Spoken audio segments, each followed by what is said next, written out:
ഞങ്ങള് ആദ്യമായി എഴുതിയ തിരക്കഥ എന്ന് പറയുന്നത് ഒരു സീരിയലിന് വേണ്ടിയാണ്. അവസ്ഥാന്തരങ്ങൾ എന്ന സീരിയലിന്റെ പേര്. ജൂഡ് എഡ്യൂക്കേറ്റ് ആയിരുന്നു സംവിധായകൻ. അപ്പോ ഇത് ശരിക്കും എൻ മോഹനൻ സാറിന്റെ ആ കഥ, അവസ്ഥാന്തരങ്ങൾ എന്ന് പറയുന്ന കഥ, എന്റെ ഫാദറാണ് പ്രൊഡ്യൂസ് ചെയ്തത്, പ്രകാശ് അദ്ദേഹമാണ് പ്രൊഡ്യൂസ് ചെയ്തത്. അദ്ദേഹം ഇതൊരു സിനിമയാക്കാനാണ് ആഗ്രഹിച്ചത്. അതിന്റെ കുറച്ച് നീക്കങ്ങൾ നടന്നിരുന്നു. സിബി മലയെ ഡെന്നിസ് ജോസഫ് കൂട്ടുകെട്ടില്ല, സിബി സാറിന് സംവിധാനം ചെയ്ത് ഡെന്നിസ് ഏക്കാൻ എഴുതുന്ന ഒരു സിനിമയായിട്ട് പ്ലാൻ ചെയ്യുക. അത് കുറെ മുമ്പോട്ട് പോവുകയും പക്ഷെ പിന്നീട് അത് നടക്കാതെ പോവുകയും ചെയ്തു. ഒരു നിമിഷം, ഡെന്നിസ് ജോസഫ് എന്ന് പറയുന്നത് ഇവരുടെ കസിൻ തന്നെയാണ്. ഇത് കരേസമാന്റെ സിസ്റ്ററിന്റെ മകനാണ്. അതാണ് ഡെന്നിസ് ഏക്ക. പിന്നെ അദ്ദേഹത്തിന്റെ ജനമഹർഷി. അപ്പോ ആ സിനിമ അന്ന് നടന്നില്ല. അപ്പോ അതിന് മുൻപ് തന്നെ എന്റെ ഫാദർ അതിന്റെ റൈറ്റ്സ് വാങ്ങിയതിനു ശേഷം ഭരതൻ സാർ ആ സിനിമയ്ക്ക് വേണ്ടി ആ കഥ ചെയ്യാൻ വേണ്ടി ആഗ്രഹിച്ചിരുന്നു കേട്ടോ. പിന്നെ അത് നടന്നില്ല. അതിനുശേഷമാണ് കൈരളി ചാനലിൽ നിന്ന് ഒരു സീരിയൽ ചെയ്യാൻ എന്റെ ഫാദറിന് ഒരു ഓഫർ വരും. ഞങ്ങൾ അതിന് മുമ്പ് എഴുതിയിട്ടില്ല. ഞങ്ങൾ അങ്ങോട്ട് ആവശ്യപ്പെട്ട് വാങ്ങിയെടുത്ത ഒരു അവസരമായിരുന്നു അത്. ജൂഡ് എഡ്യൂക്കേറ്റ് കാണുന്നത്. ഞങ്ങൾ ഒരു കാര്യമേ ആവശ്യപ്പെട്ടു. കാരണം 4 പേജുള്ള ഒരു കഥ 26 എപ്പിസോഡ് ആക്കുക എന്ന് പറയുന്നത് ചെറിയ കാര്യമായിരുന്നില്ല. ഞങ്ങൾ ഒരു കാര്യം, ആ കഥ എന്തിനെടുത്തു എന്നുള്ളത് നിൽക്കുന്നതിന് മുമ്പ് ഒരു കാര്യം പറയാം. അത് ഒരു കാര്യം ആവശ്യപ്പെട്ടുള്ളൂ. ഞങ്ങളുടേതായ മാറ്റങ്ങളും ഞങ്ങളുടേതായ കൂട്ടിച്ചേർക്കലുകളും ഞങ്ങളുടേതായ ഡിഡക്ഷൻസും അതിലുണ്ടായാൽ മാത്രമേ ഞങ്ങൾക്ക് എഴുതാൻ പറ്റുകയുള്ളൂ എന്നുള്ളതാണ്. കാരണം നേരത്തെ മനുഷ്യർക്ക് പറഞ്ഞ പോലെ സാഹിത്യമല്ല സിനിമ. അപ്പോ ഞങ്ങളത് ഏറ്റെടുക്കാൻ കാര്യമെന്ന് പറയാനുള്ള ഒരു കാരണം, ആ സമയത്ത് എനിക്കൊരു പ്രണയം ഉണ്ടായിരുന്നു. ക്രിസ്ത്യാനിയായി ഞാൻ പ്രണയിച്ചിരുന്നത് ഒരു ഹിന്ദുവായ ഒരു പെൺകുട്ടിയാണ്. ഈ കഥയും അത് തന്നെയാണ്. ഒരു പക്ഷെ അതായിരിക്കാം എന്നെ സ്ട്രൈക്ക് ചെയ്തു. അങ്ങനെ സ്ട്രൈക്ക് ചെയ്തപ്പോൾ അത് എൻ മോഹനൻ സാറിൻ്റെതിനേക്കാൾ എന്റേതായി മാറുകയായിരുന്നു അവസ്ഥാന്തരങ്ങൾ. ഞങ്ങൾ അത് എഴുതാൻ തുടങ്ങുന്ന സമയം മുതൽ എൻ മോഹനൻ സാർ മാറി. ഞാൻ കുറച്ച് പറയല്ല, അങ്ങനെ വിചാരിക്കരുത്. ഞങ്ങൾക്ക് ആ കൃതി ഞങ്ങളുടേതാക്കാതെ ഒരിക്കലും എഴുതാൻ പറ്റില്ലായിരുന്നു. കാരണം ഞങ്ങൾ ആ കൃതിയെ എങ്ങനെ കാണുന്നു, അതിന്റെ എസൻസ് എൻ മോഹൻ സാർ മനസ്സിലാക്കിയത് പോലെ പോലും ആയിരിക്കില്ല ഞങ്ങൾ മനസ്സിലാക്കിയത്. കഥാപാത്രങ്ങൾ അത് തന്നെയാണ്. അതിന്റെ ഭൂമിക കുറച്ചൊക്കെ മാറ്റിയിട്ടുണ്ട്. പക്ഷെ അതിന്റെ സന്ദർഭങ്ങളും അതിൽ പറഞ്ഞിരിക്കുന്ന ചില ഫിലോസഫി കാര്യങ്ങളും അങ്ങനെ ഒരു കഥയാണത്.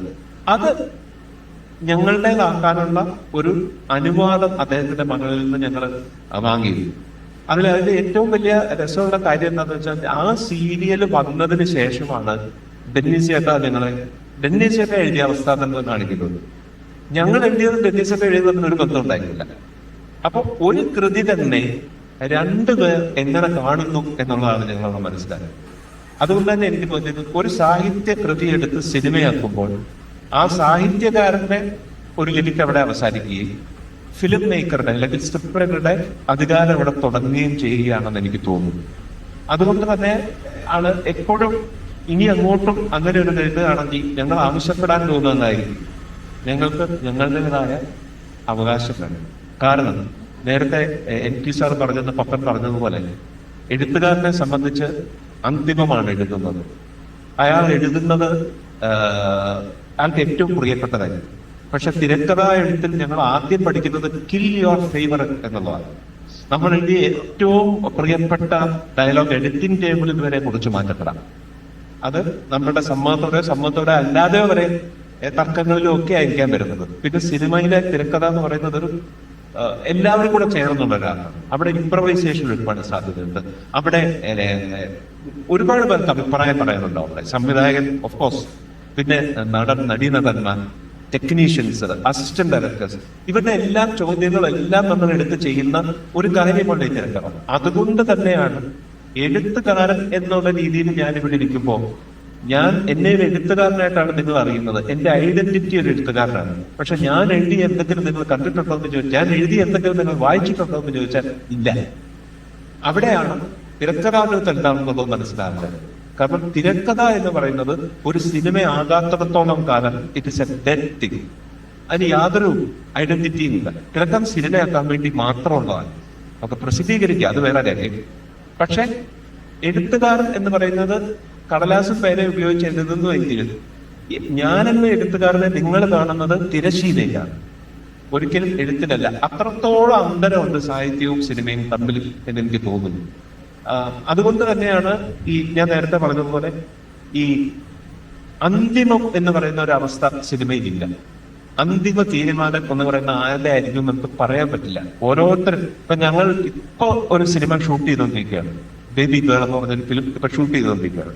അവിടെ ഇന്ന് രാവിലെ ഞാൻ ഇങ്ങോട്ട് പോരുമ്പോ പോലും ഈ സീനിൽ നമുക്ക് ഇങ്ങനെ ഒരു കാര്യം കൂടെ ഉണ്ടായാലോ എന്നെ സംവിധായകൻ എന്നെ വിളിച്ച് ചോദിക്കുന്നു. അത് ഞാൻ എൻജോയ് ചെയ്യും. കാരണം അവിടെ ഒരു സിനിമയുടെ തിരക്കഥ ഗ്രോ ചെയ്ത് തീരുന്നത് ആ സിനിമയുടെ ഫൈനൽ മിക്സ് കഴിയുമ്പോഴാണ് ഞാൻ വിശ്വസിക്കുന്നത്. അതല്ല സാഹിത്യം. പിന്നെ ഏറ്റവും ചിന്തിക്കേണ്ട ഒരു കാര്യം, സാഹിത്യം എന്ന് പറയുന്നത് വളരെ വ്യക്തിപരമായ ഒരു സ്പേസിൽ സംഭവിക്കുന്ന ഒന്നാണ്.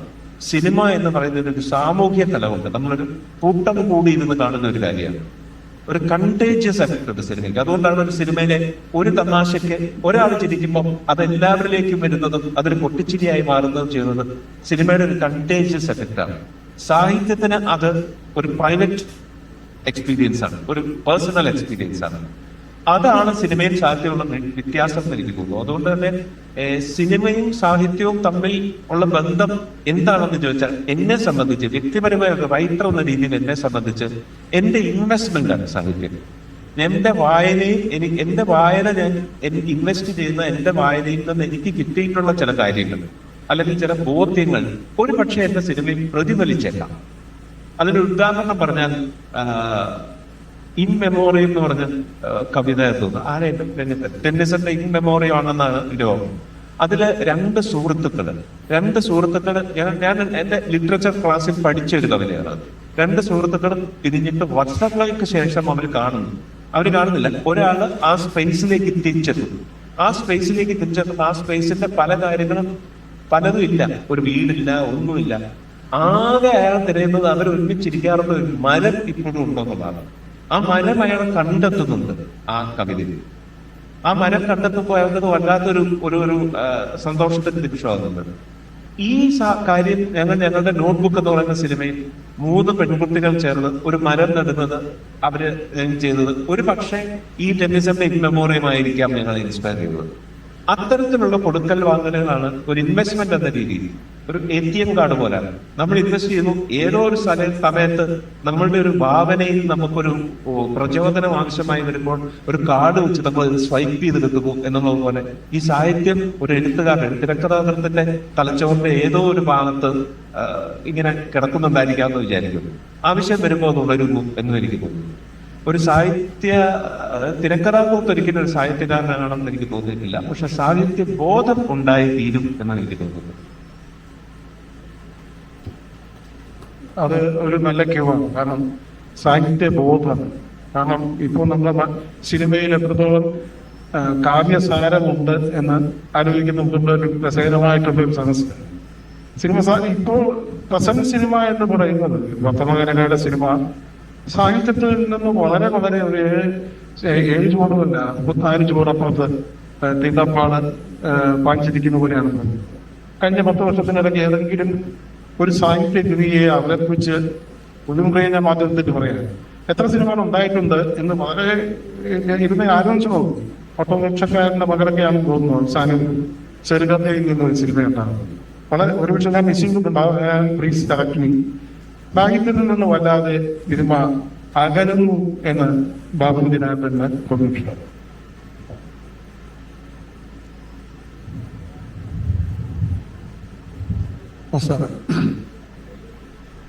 സാഹിത്യത്തിൽ നിന്ന് സിനിമ ഉണ്ടാകുന്നു എന്ന് പറയുന്ന പ്രധാനപ്പെട്ട തിരക്കഥാകൃത്ത് നിലയിൽ ഞാനൊരു തിരക്കഥാകൃത്തായി മാറിയ പ്രോസസ്സ് മലയാളത്തിലെ ഒട്ടുമിക്ക നോവലുകളും ഞാൻ തിരക്കഥയാക്കിയിട്ടുണ്ട്. എഴുതിയിട്ടുണ്ടാവില്ല. ഞാൻ പറഞ്ഞത് സാഹിത്യമായിട്ടുള്ള ബന്ധം അല്ലെങ്കിൽ വായനയിൽ നിന്ന് മാത്രമാണ്. നിരന്തരമായ വായന ഒരു ഹരമായി മാറിയതുകൊണ്ട് മാത്രമാണ് ഞാനും തിരക്കഥാകൃത്തോ സംവിധായകനായി മാറിയത്. സാഹിത്യത്തിലൂടെ തിരക്കഥാകൃത്തുള്ള എന്റെ ബന്ധമാണ് ഞാൻ ആദ്യമേ തന്നെ പറഞ്ഞത്. ഞാൻ സിനിമയ്ക്ക് വേണ്ടി എനിക്ക് തിരക്കഥകളിൽ ഒട്ടുമിക്കലും ഒന്നില് നടന്ന സംഭവങ്ങൾ, നമുക്ക് എല്ലാവർക്കും അറിയാവുന്ന സംഭവങ്ങൾ, അല്ലെങ്കിൽ വളരെ കുറച്ച് പേർക്ക് മാത്രം, ഞാൻ ഉൾപ്പെടെയുള്ള കുറച്ച് പേർക്ക് മാത്രം അറിയാവുന്ന സംഭവങ്ങൾ മാത്രമാണ് ഞാൻ സിനിമയ്ക്ക് തിരഞ്ഞെടുക്കാൻ അനുഭവിച്ചുള്ളൂ. ഞാൻ പറഞ്ഞത് അങ്ങനെ ഭാവനയിൽ നിന്ന് കണ്ടെത്തി ആലോചിച്ച് ഭാവനയിലൂടെ സഞ്ചരിച്ച് ഒരു സൃഷ്ടി ഉണ്ടാക്കുന്ന ഒരു പ്രോസസ്സ് തിരക്കഥാരചനയില് എൻ്റെ തിരക്കഥാരചനയിൽ കൊണ്ട് അപൂർവമായിട്ട് സംഭവിച്ചിട്ടേ ഉള്ളൂ. ഇപ്പം നോവലുകൾ സിനിമയാക്കുക എന്നുള്ളത് തന്നെയാണ് എന്നെ ഏറ്റവും കൂടുതൽ ഇഷ്ടപ്പെടുന്ന ഒരു പ്രക്രിയ. മലയാള സിനിമയുടെ ചരിത്രം നോക്കിക്കഴിഞ്ഞാൽ മലയാള സിനിമയുടെ തുടക്കകാലവും അല്ലെങ്കിൽ ഒരു 80കളുടെ പകുതി വരെയൊക്കെ നോവലുകൾ സിനിമയാക്കുക, സാഹിത്യകൾ സിനിമയാക്കുക എന്നുള്ളതായിരുന്നു അതിൻ്റെ രീതി. അപ്പം അന്നത്തെ തിരക്കഥാകൃത്തുകളും സംവിധായകരും നിർമ്മാതാക്കളും ഒക്കെ നല്ല നോവലുകൾ കണ്ടെത്തി അതിൻ്റെ റൈറ്റ്സ് മേടിക്കുക. അത് ഞാനിപ്പോൾ അടുത്ത് വായിച്ചാണ് പിന്നെ പാറപ്പുറത്തിൻ്റെ അരമാരികനേരം പറഞ്ഞ നോവല് സിനിമ ചെയ്യാൻ വേണ്ടി അവർ ആദ്യം ആലോചിച്ചപ്പോൾ സത്യൻ മാഷ് ആക്ടർ സത്യനെയാണ് ആദ്യം അവർ സമീപിച്ചത്. അപ്പോൾ മൂപ്പര് പറഞ്ഞത് ഞാൻ ചെയ്താൽ ശരിയാകത്തില്ല, ഇത് ചെയ്യാൻ ഏറ്റവും ബെറ്റർ ആയിട്ടുള്ള ആള് കൊട്ടാരക്കര ശ്രീധരനാണ്. അങ്ങനെ മൂപ്പരോട് പോയി അങ്ങേരെ കണ്ട് സംസാരിച്ച് അങ്ങേരെ കൺവീൻസ് ചെയ്ത് അങ്ങേരെ കൊണ്ട് ആ വേഷം ചെയ്യിച്ചാണ് സിനിമ എടുത്തത്. അപ്പൊ അന്നത്തെ സിനിമാ നിർമ്മാണത്തിന്റെ സിനിമ ഉണ്ടാക്കുന്നതിന് പിന്നിലുള്ള ചിന്തകളും ധാരണകളും ചർച്ചകളും രീതിയും ഒക്കെ പറയുന്നതാണ് ഇന്നത്തെ ഒത്തിരി വ്യത്യസ്തമാണ്. അന്ന് ഞാൻ കേട്ടിട്ടുണ്ട് ഈ മഞ്ജുലാസ് എന്ന് പറയുന്ന കമ്പനിയുടെ ഓർഡറാണ് പല നോവലുകൾ സജസ്റ്റ് ചെയ്ത് വായിച്ചാൽ ഞാൻ അറിയില്ല, എനിക്ക് വേറെ പറഞ്ഞറിയുന്നുണ്ട്, വായിച്ചെടുക്കുന്നത് തെറ്റുക. ഇങ്ങനെ പിന്നെ തകഴിയുടെ ഇങ്ങനെ നോവൽ ഇറങ്ങിയിട്ടുണ്ട്, പിന്നെ അല്ലെങ്കിൽ ഇതുപോലെ നോവലുണ്ട്, അത് നമുക്ക് സിനിമയാക്കാം. അതിനുശേഷമാണ് സംവിധായകനെയും നടനെയൊക്കെ തീരുമാനിക്കുന്നത്. ആദ്യം ഒരു നോവലിലാണ് അവർ സ്റ്റിക്ക് ഓൺ ചെയ്തത്. പക്ഷെ മലയാളത്തിൽ കുറച്ചേറെ കാലമായിട്ട് അത് ഏറ്റവും കുഴപ്പം പിടിച്ചൊരു രീതിയായിട്ട് മാറിയിട്ടുണ്ട്. അതങ്ങനെ പറയാൻ കാര്യം വെച്ചാൽ ഞാൻ ആദ്യമായിട്ടൊരു നോവലിന്റെ റൈറ്റ്സ് മേടിച്ചിട്ട് തിരക്കഥയും സംഭാഷണവും എഴുതി തീർത്തത് പത്മനാഭൻ സാറിന്റെ ഒരു സിനിമ, നോവലായിട്ടല്ല സിനിമയായിട്ടുള്ള സിനിമ കണ്ടിട്ട്, ആ സിനിമ 80കളിൽ കണ്ടാണ് ഞാൻ സൂര്യപ്രിയ നേരത്തെ കണ്ട സിനിമ. പപ്പനോട് പറഞ്ഞാൽ ആ നോവല് ആ സിനിമ വെച്ച് ബാക്കി എല്ലാത്തിനും റൈറ്റ്സ് ആക്കാൻ ചോദിച്ചിട്ടുണ്ട്, ഇത് മാത്രം ചോദിച്ചിട്ടായിരുന്നു പപ്പനെ എന്നിട്ട് അതൊക്കെ തന്നു. അത് സിനിമ അത് തിരക്കഥായ രീതിയിലാക്കുമ്പോഴത്തേക്ക് ഈ പറഞ്ഞ പോലെ പിന്നെ സഞ്ജു പറഞ്ഞ പോലെ തന്നെ ആദ്യമേ തന്നെ പപ്പൻ എന്നോട് ഇങ്ങോട്ട് തന്നെ പറഞ്ഞ ബാബു ഈ തിരക്കഥയ്ക്ക് ഈ സിനിമയ്ക്കകത്ത് പെട്ടുപോകുന്നു. ഈ സിനിമയുടെ കഥാപാത്രങ്ങളെ വെച്ചിട്ട് നിങ്ങൾ ആലോചിക്കുന്ന നിങ്ങളുടെ രീതിയിലുള്ള തിരക്കഥ എഴുതിക്കോ, അതിനുള്ള സ്വാതന്ത്ര്യം ഞാനും പപ്പന്റെ മദറും സംസാരിച്ചിട്ടുണ്ട്, ആ രീതി പറ്റും. പക്ഷെ ഇതിന്റെ ഒരു അഡോപ്ഷൻ അല്ലെങ്കിൽ ഇതിൽ നിന്നുണ്ടാകുന്ന സ്വതന്ത്ര ആവിഷ്കാരം നമ്മൾ പറഞ്ഞ് വേണ്ടത്. അപ്പോൾ സിനിമ നോവൽ സിനിമയാകുമ്പോൾ പദാനുപദം അത് സിനിമയാക്കുക അല്ലെങ്കിൽ അത് തന്നെ സിനിമയാക്കുന്ന രീതി പലപ്പോഴും നല്ല വഴിയില്ല. അങ്ങനെ സംഭവിക്കുന്ന വളരെ അപൂർവമാണെന്ന് എനിക്ക് തോന്നുന്നു. ഇത് കേൾക്കണം എന്ന് പറഞ്ഞ നോവല് വായിച്ചിട്ട് സിനിമ കണ്ടപ്പോഴത്തേക്ക് ഒരു നോവൽ എങ്ങനെയാണ് സിനിമ ആകേണ്ടതെന്ന് നമുക്ക് കുറച്ച് കൂടുതൽ ധാരണയുണ്ട്. അതിൻ്റെ നല്ലൊരു പോർഷൻ ഒഴിവാക്കി മലയാളത്തിൽ സംഭവിച്ചിട്ടുണ്ട് ധാരാളം നോവലുകൾ. ഇപ്പം പിന്നെ എനിക്ക് നോവൽ സിനിമ ആക്കിയതിലൊക്കെ ഏറ്റവും അമ്പരന്ന രചനകൾ എന്ന് പറഞ്ഞാൽ എനിക്കൊന്ന് അനുഭവങ്ങൾ പാളിച്ചത്. അനുഭവം പാളിച്ച തോപ്പിക് പാസ് ഇതാണ് തിരക്കഥയായിരുന്നു എൻ്റെ ഓർമ്മ. ആ നോവൽ വായിച്ചു കഴിഞ്ഞാൽ നോവലിന്റെ അപ്പം ചെമ്മി ഇതിന്റെ നോവലിൽ നിന്നൊന്നും മിസ്സാകാതെ എന്നാൽ നോവലിനേക്കാൾ ഗംഭീരമായ തിരക്കഥയായിരുന്നു ചെമ്മീന്റെയും അനുഭവങ്ങൾ പാളിച്ചത്. അതുപോലെ ഒത്തിരി സാധനം മൂട്ടോടെ തന്നെ നോവലുകളാണ് സിനിമ വന്നത്. വേറെ ആളുടെ നോവൽ ഇങ്ങനെ റൈസ് വഴി ചെയ്യുന്നത് അത് ഏറ്റവും മകുടോദാഹരണം തുറന്ന എനിക്ക് തോന്നിയിരിക്കുന്നതൊക്കെയാണ്. ഇപ്പൊ നോവല് ഇപ്പൊ ഇവരൊക്കെ പറഞ്ഞ അഭിപ്രായത്തിൽ തന്നെയാണ് ചോദിക്കുന്നത്. നോവൽ സിനിമയാക്കുമ്പോൾ നോവൽ അപ്പോഴെ സിനിമയാക്കി തന്നെ ചെയ്യുക. കഥാകാരന്റെ സംവിധായകന്റെ തിരക്കഥാകൃത്തിന്റെ കാഴ്ചപ്പാടിന് നോവലിസ്റ്റ് കാണാത്തൊരു ദർശനം ഉണ്ടെങ്കിൽ അതാണ് ഏറ്റവും ബെറ്റർ എന്നുള്ളതാണ് എനിക്ക് തോന്നുന്ന ഒരു അഭിപ്രായം. സാഹിത്യവും സിനിമയും എന്നുള്ള ഇതായതുകൊണ്ട് തന്നെ സിനിമയുടെ സംഭാഷണം ഇതിലേക്ക് വലിയ ഘടകമാണ്. എനിക്ക് തോന്നിയിട്ടുള്ളത് കാര്യം സാഹിത്യ മൂല്യമുള്ള സംഭാഷണം നമ്മുടെ സിനിമയിൽ നിന്ന് പതുക്കെ കൈമോശം വരുന്നതായി തോന്നുന്നു. സാഹിത്യം പറയുന്നത് എന്തോ ഒരു കുറഞ്ഞ കാര്യമാണെന്നോ അല്ലെങ്കിൽ അത് ഒരു ഒബ്സൊലീറ്റ് ആണെന്നോ ഒക്കെ വിചാരിക്കുന്ന ഒരു വലിയ ഒരു ജനറേഷനാണ് വളർന്നു വരുന്നത്. താൻ എഴുതിയിട്ടുള്ള തിരക്കഥകളിൽ വളരെ കുങ്കി പോകുന്ന സംഭാഷണമാണ്. അതിൽ സാഹിത്യ മൂല്യമുള്ള സംഭാഷണം എഴുതിയിട്ടുള്ള ശങ്കറിനോട് ആണ് എൻ്റെ ചോദ്യം. എവിടെയോ വായിച്ചിട്ടുണ്ട് എന്താണ് ഒരു dialogue writing is not a vocabulary contest എന്നൊക്കെ പറയുന്നുണ്ട്. എങ്കിൽ പോലും നമുക്ക് ആ ഒരു വാസ്തവത്തിൽ നമ്മുടെ മനസ്സിലിപ്പം മെയിൻ സ്ട്രീം സിനിമ എടുത്താൽ പോലും രാജാവിന്റെ ഉടലിലൊക്കെ വിൻസെന്റ് ബോഗസ് പറയുന്ന സാഹിത്യം ഇപ്പോഴത്തെ ചെറുപ്പക്കാരൻ വളരെ ആവശ്യത പറയുന്നുണ്ട്. എന്തുകൊണ്ട് അതിനൊരു പതിപ്പ് വരുന്നതായിട്ട് പോകുന്നു. ഇത്രയും നല്ല സാഹിത്യമുള്ള സംഭാഷണങ്ങൾ ഇവിടെ സ്വീകരിക്കപ്പെടുകയില്ല. എൻ്റെ ഒരു സംശയമാണ്, പക്ഷേ ഞാൻ അപ്ഡേറ്റഡ് ആയതുകൊണ്ടാണോ എന്നറിയില്ല. എന്നെ കുറച്ചുകൂടി ചെറുപ്പം ആനായിട്ടുള്ള ശങ്കരാകർഷണം ഉച്ചമുണ്ട്. സദസ്സിലും വേദിയിലിരിക്കുന്ന ഏറ്റവും പ്രിയപ്പെട്ടവരായ തർക്കമുന്നിൽ ഈ ഒരു ഗഹനമായ വിഷയത്തിനെ കുറിച്ച് അധികാരികമായിട്ട് സംസാരിക്കുന്നുണ്ടെന്നിട്ടാണ്. വളരെ റീസെന്റ് ആയിട്ട് എനിക്ക് നേരിട്ട് അനുഭവമുള്ള ചില കാര്യങ്ങൾ കൂടി ഷെയർ ചെയ്യാമെന്നുള്ളതാണ് ഞാൻ കരുതിയത്. പക്ഷേ മധുചേട്ടനിൽ നിന്ന് തുടങ്ങി സഞ്ജയനിലൂടെ മധുചേട്ടനിലൂടെ ഇതിപ്പോ വരുന്നൊരു വളരെ അക്കാഡമിക് ആയിട്ടുള്ള ഒരു സർക്കിളിലൊക്കെ പബ്ലിഷ് ചെയ്യാവുന്ന ഒരു രസകരമായിട്ടുള്ള ഡയമെൻഷനുള്ള ഒരു ചർച്ചയായിട്ടാണ് അത് പൊക്കോണ്ടിരിക്കുന്നത്. ഞാനതിന്റെ രസിച്ചതിനെ ബ്രേക്ക് ചെയ്യുന്നില്ല. ഈ ചോദിച്ച ചോദ്യത്തിനുള്ള ഉത്തരം പറഞ്ഞിട്ട് അതിന്റെ ആമുഖം പറഞ്ഞിട്ട് ഞാൻ ആ ചോദ്യത്തിലേക്ക് വരാം.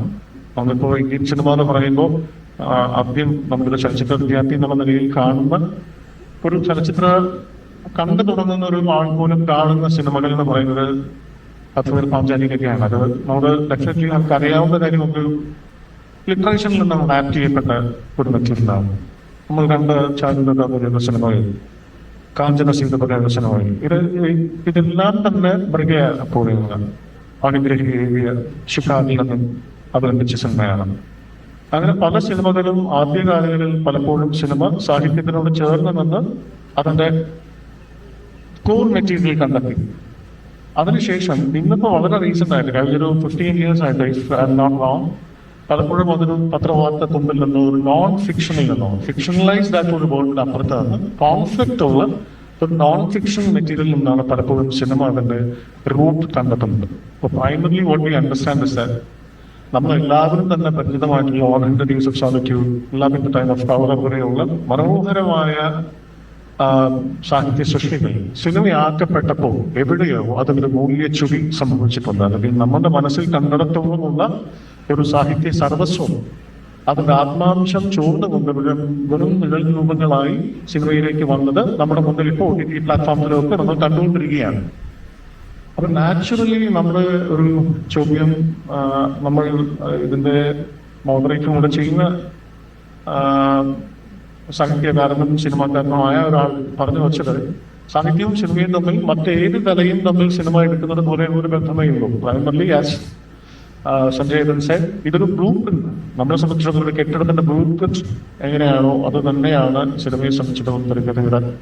പക്ഷെ നമുക്ക് ഈ പബ്ലിഷ് മെറ്റീരിയൽ വായിക്കാനും നമുക്ക് ഈ ലിറ്ററേച്ചറിനോടുള്ള നമ്മളുടെ ഒരു അഭിരുചി നമുക്ക് ഒഴിച്ചുകൂടാനാവാത്തതും ചെന്നൈയിൽ തുടങ്ങി ഭാർഗവി നിലയം തൊട്ട് അങ്ങനെ പല സാഹിത്യത്തിനെ അവലംബിച്ചുണ്ടായ സൃഷ്ടികളും നമുക്ക് വളരെ പ്രിയപ്പെട്ടതാണ്. പ്രിയപ്പെട്ട എഴുത്തുകാർ നമുക്ക് സമ്മാനിച്ചവയായതുകൊണ്ട് സംഭാഷണത്തിന്റെ കാര്യത്തിൽ നമ്മൾ ആരും തന്നെ ഇന്ന് സാഹിത്യ ഭാഷയിൽ സംസാരിക്കുന്നവരല്ല.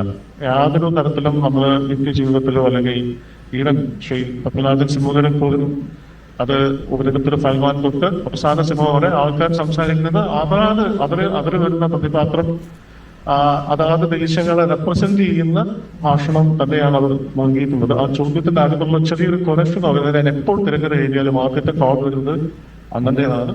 എന്നെ കണക്കിന് ചീത്ത വിളിക്കാറുണ്ട്, ഇനിയെങ്കിലും നന്നാവും എന്നുള്ളത്. അപ്പൊ ആ ചോദ്യത്തിന്റെ ഉള്ളിലെ ഒരു സ്നേഹപൂർവമായ ഗുണ എന്ന് പറയുന്നത് നമ്മളൊരു സാധാരണ മനുഷ്യർ സംസാരിക്കുന്നത് പോലെയുള്ള സംഭാഷണങ്ങൾ എഴുതുക എന്ന് പറയുന്നത് ഏറ്റവും ദുഷ്കരമായിട്ടുള്ള ഒരു കാര്യമാണത്. നമുക്കൊരു പക്ഷേ നമുക്കതൊരു ടെംപ്ലേറ്റ് ഒന്നും അങ്ങനത്തെ കാലത്ത് ആൾക്കാർ സംസാരിക്കുന്നത് അതിനകത്ത് ഒരു ലിറ്ററൽ പർസ്യൂട്ട് ഇല്ല എന്നാണ് എൻ്റെ ഒരു വിശ്വാസം. അതാണ് ആ ചോദ്യത്തിന്റെ ഉത്തരം. നിലവിൽ സാഹിത്യം വളരെ വളരെ ചെറുപ്പക്കാരിൽ നിന്ന് അകന്നാലും പ്രൈമറിലി സിനിമയുടെ ഒരു മെറ്റീരിയൽ എന്ന് പറയുന്നത് നമുക്കൊരു ആ സബ്ജക്റ്റിന് ആവശ്യമുള്ളത് ഇമോഷണൽ സ്പൈൻ ഉണ്ടാകുന്നത് വൈകാരികമായിട്ടുള്ള ഒരു നാഡി ഒരു സിനിമയ്ക്ക് എല്ലാ സിനിമയ്ക്കും ഉണ്ട്. അപ്പൊ ആ വൈകാരികമായിട്ടുള്ള ആ ഒരു സ്പൈൻ എന്താണ് എന്ന് നമ്മൾ തിരിച്ചറിയാതെ എന്താണ് നമ്മുടെ മെറ്റീരിയൽ ചെയ്യുന്നത്. അതൊരു പത്രവാർത്തയുടെ തലക്കെട്ടാണെങ്കിലും അതൊരു കാവ്യശകലമാണെങ്കിൽ പെറ്റനിസന്റെ കാര്യം പറയുന്നത് പോലെ ഒരു വലിയ ഒരു വാക്കോ പോലും ഒരു സിനിമയുടെ ഗ്രേറ്റ് ഇമേജിനെ കോൺട്രിബ്യൂട്ട് ചെയ്യുമെങ്കിൽ ആ ഒരു അബ്സ്ട്രാക്ട് ആണ് അതിന്റെ കോർ ന്യൂക്ലിയസ് എന്ന് പറയുന്നത്. സിനിമയെ സംബന്ധിച്ചിടത്തോളം അതിന്റെ കോർ ന്യൂക്ലിയസ് എന്ന് പറയുന്നത്.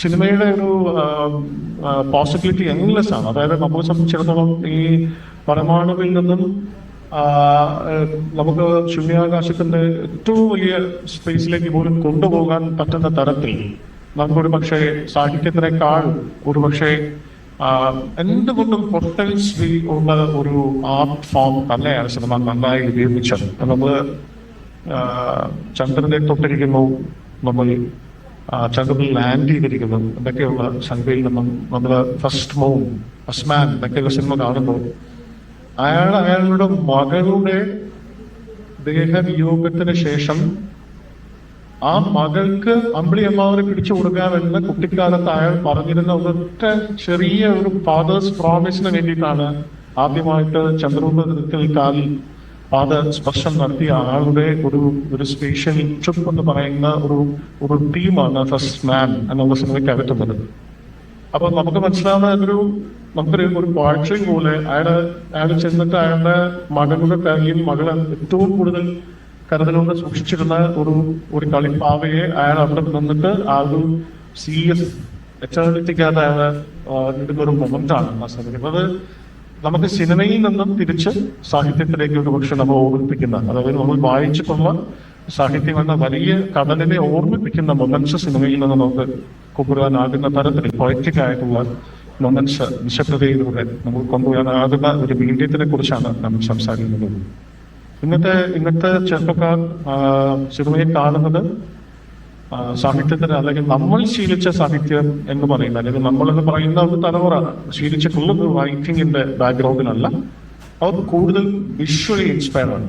അതിനെ ഒട്ടും നമുക്ക് മോശം പറയാനാവുന്നതല്ല. കാരണം ഒരു റിട്ടൺ വേർഡിന് അപ്പുറത്തേക്ക്, ഒരു സ്പോക്കൺ തിയേറ്ററിക്സിന് അപ്പുറത്തേക്ക് നമുക്ക് സിനിമയെ ഒരു ഇമോഷൻ ആയിട്ട് കാണുന്ന തരത്തിലുള്ള വിഷ്വൽസിൽ നിന്നുമാണ് ഇന്നത്തെ കുട്ടികൾ അല്ലെങ്കിൽ ഇന്നത്തെ ചെറുപ്പക്കാർ കൂടുതലും സിനിമയിൽ ഇൻസ്പയർഡ് ആകുന്നത്. അതേസമയം ഒരു മുൻ തലമുറ, അതായത് 80കളിലും 70കളിലും 60കളിലും നൂതനമായ സാഹിത്യ ശക്തികൾ പരിചയിച്ച ഒരു തലമുറ സിനിമ ചെയ്തപ്പോൾ അവർ സാഹിത്യത്തിൽ നിന്നും അതിന്റെ ഒരു ഊർജ്ജം ഉൾക്കൊണ്ടു.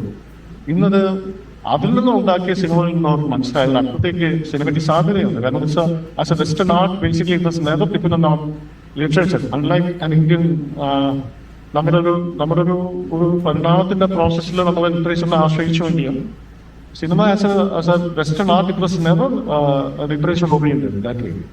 അപ്പോ അതിന്റെ അകത്ത് ചില കഥകൾ മാത്രമാണ് ഒരു പക്ഷേ ഞാൻ കഥത്തിൽ ഏറ്റവും നല്ല അഡാപ്റ്റേഷൻ അങ്ങനത്തെ ഒരു പറയുകയാണെങ്കിൽ ഷേക്സ്പിയർ എന്നുള്ള സിനിമ ഷേക്സ്പിയറിന്റെ എൻറ്റയർ വർക്കുകളിൽ നിന്നും ഷേക്സ്പിയർ എന്ന എഴുത്തുകാരനിലേക്ക് അയാളുടെ സാഹിത്യത്തിന് ഉപയോഗിച്ചുകൊണ്ട് ആ എഴുത്തുകാരൻ എന്തായിരിക്കാം എന്നുള്ള ഒരു രസകരമായ ഒരു അഡാപ്റ്റേഷൻ അത് മുന്നിലേക്കുണ്ട്. അപ്പൊ that is what I feel that basically what inspire you. നമ്മളെ ഇൻസ്പയർ ചെയ്യുന്നത് സാഹിത്യമാണെങ്കിൽ സാഹിത്യത്തിൽ നിന്നും നമ്മൾ സിനിമ ഉണ്ടാക്കുന്നു. നമ്മൾ ഇൻസ്പയർ ചെയ്യുന്നത് വിഷ്വൽസ് ആണെങ്കിൽ ആ വിഷ്വൽസിൽ നിന്നും ഇന്നത്തെ കാലത്ത് സിനിമ ഉണ്ടാക്കും. ഞാനത് ചോദിക്കാൻ കാരണം ഭൂമിയിൽ ശങ്കരന്റെ ഇപ്പോഴും നമ്മുടെ മനസ്സിൽ നിൽക്കുന്ന വളരെ സാഹിത്യ മൂല്യമുണ്ട്, നല്ല ഡയലോഗ്സ്. ഞാനൊരു മോശം രീതിയിലല്ല അത് പറഞ്ഞത്. ഇപ്പം ബെൻഹർ പോലെ പടം എടുക്കുന്നു. കാരണം ബെൻഹർ പറയുന്ന the city he gives shall bear my name, the land he loves shall bear my child എന്ന് പറയുന്ന താവാത്മകമായ സംഭാഷണം എംപിയുടെ ആ കുടുംബത്തിന് എടുക്കുമ്പോഴത്തേക്കും അതിൻ്റെ അകത്ത് പറയുന്ന രാജൻ എന്ന കഥാപാത്രം പറയുന്ന വലുതാവുമ്പോൾ പലതും നമുക്ക് നഷ്ടമാകുന്നു കേട്ടത്, കൈവിട്ടു പോയത് നോക്കുമ്പോൾ കിട്ടുന്നത് തന്നെ നിസ്സാരം എന്നിട്ട് പറയുന്ന അതിൻ്റെ ഒരു ശ്രവ്യ ഭംഗി, ഒരു താളാത്മകം. അത്തരം സംഭാഷണങ്ങൾ നമുക്ക് അക്കാലത്ത് ഈ പറഞ്ഞ ഡെന്നിച്ചൊക്കെ എഴുതിയ ഈ സംഭാഷണങ്ങളിൽ പോലും ഉണ്ട്. എന്താണ് അന്തോപി എന്നൊക്കെ പറയുന്ന ആത്മലോകം എന്നുള്ള രാജകുമാരൻ എന്നൊക്കെ പറയുന്നിടത്തുള്ള ഒരു റിങ്ങുണ്ട്. അത് വാസ്തവത്തിൽ ഈ തലമുറ ഇപ്പോഴും എടുത്തെടുത്ത് പറയുന്നുണ്ട്. കൊടക്കൻപീര കാത്തയില് മറ്റു പലതില് കാണാറുണ്ട്. അല്ലെങ്കിൽ കരിനക്കാറ്റ് പോലെ എന്താണ് രക്തത്തെ തിരിച്ചറിയുന്നത് സൈലന്റ് കമ്മ്യൂണിക്കേഷൻ എന്നൊക്കെ പറയുന്ന അതിന്റെ ഒരു ഭംഗി സമീപകാലത്തിലെ കഥകളിൽ എന്തിനെ സഞ്ജു ഗോപി എഴുതിയ നിങ്ങളുടെ എഴുതിയ ചരിത്രമായേക്കാം എന്ന് പറയുന്നത് ഇപ്പോഴും കാലത്തിലുള്ള മുഴങ്ങുന്നുണ്ട്. അത്തരം മുഴക്കങ്ങൾ നമുക്ക് നഷ്ടപ്പെടുന്നില്ല. സഞ്ജു ഇതിന്റെ ഒന്നാം പ്രതി പപ്പനങ്ങൾ തന്നെയാണ് പി പപ്പനങ്ങൾ. കാരണം എനിക്ക് തോന്നിയിട്ടുണ്ട്, ഞാൻ പപ്പനങ്ങൾ എന്നാണ് വിളിക്കുന്നത്. അദ്ദേഹമാണ് ശരിക്കും പറഞ്ഞാൽ ഒരു ഒരു പ്രത്യേകതരം സംഭാഷണത്തിൽ നിന്ന് മലയാള സിനിമയെ മോചിപ്പിച്ചത് എന്ന വാക്ക് തന്നെ ഞാൻ പറയും.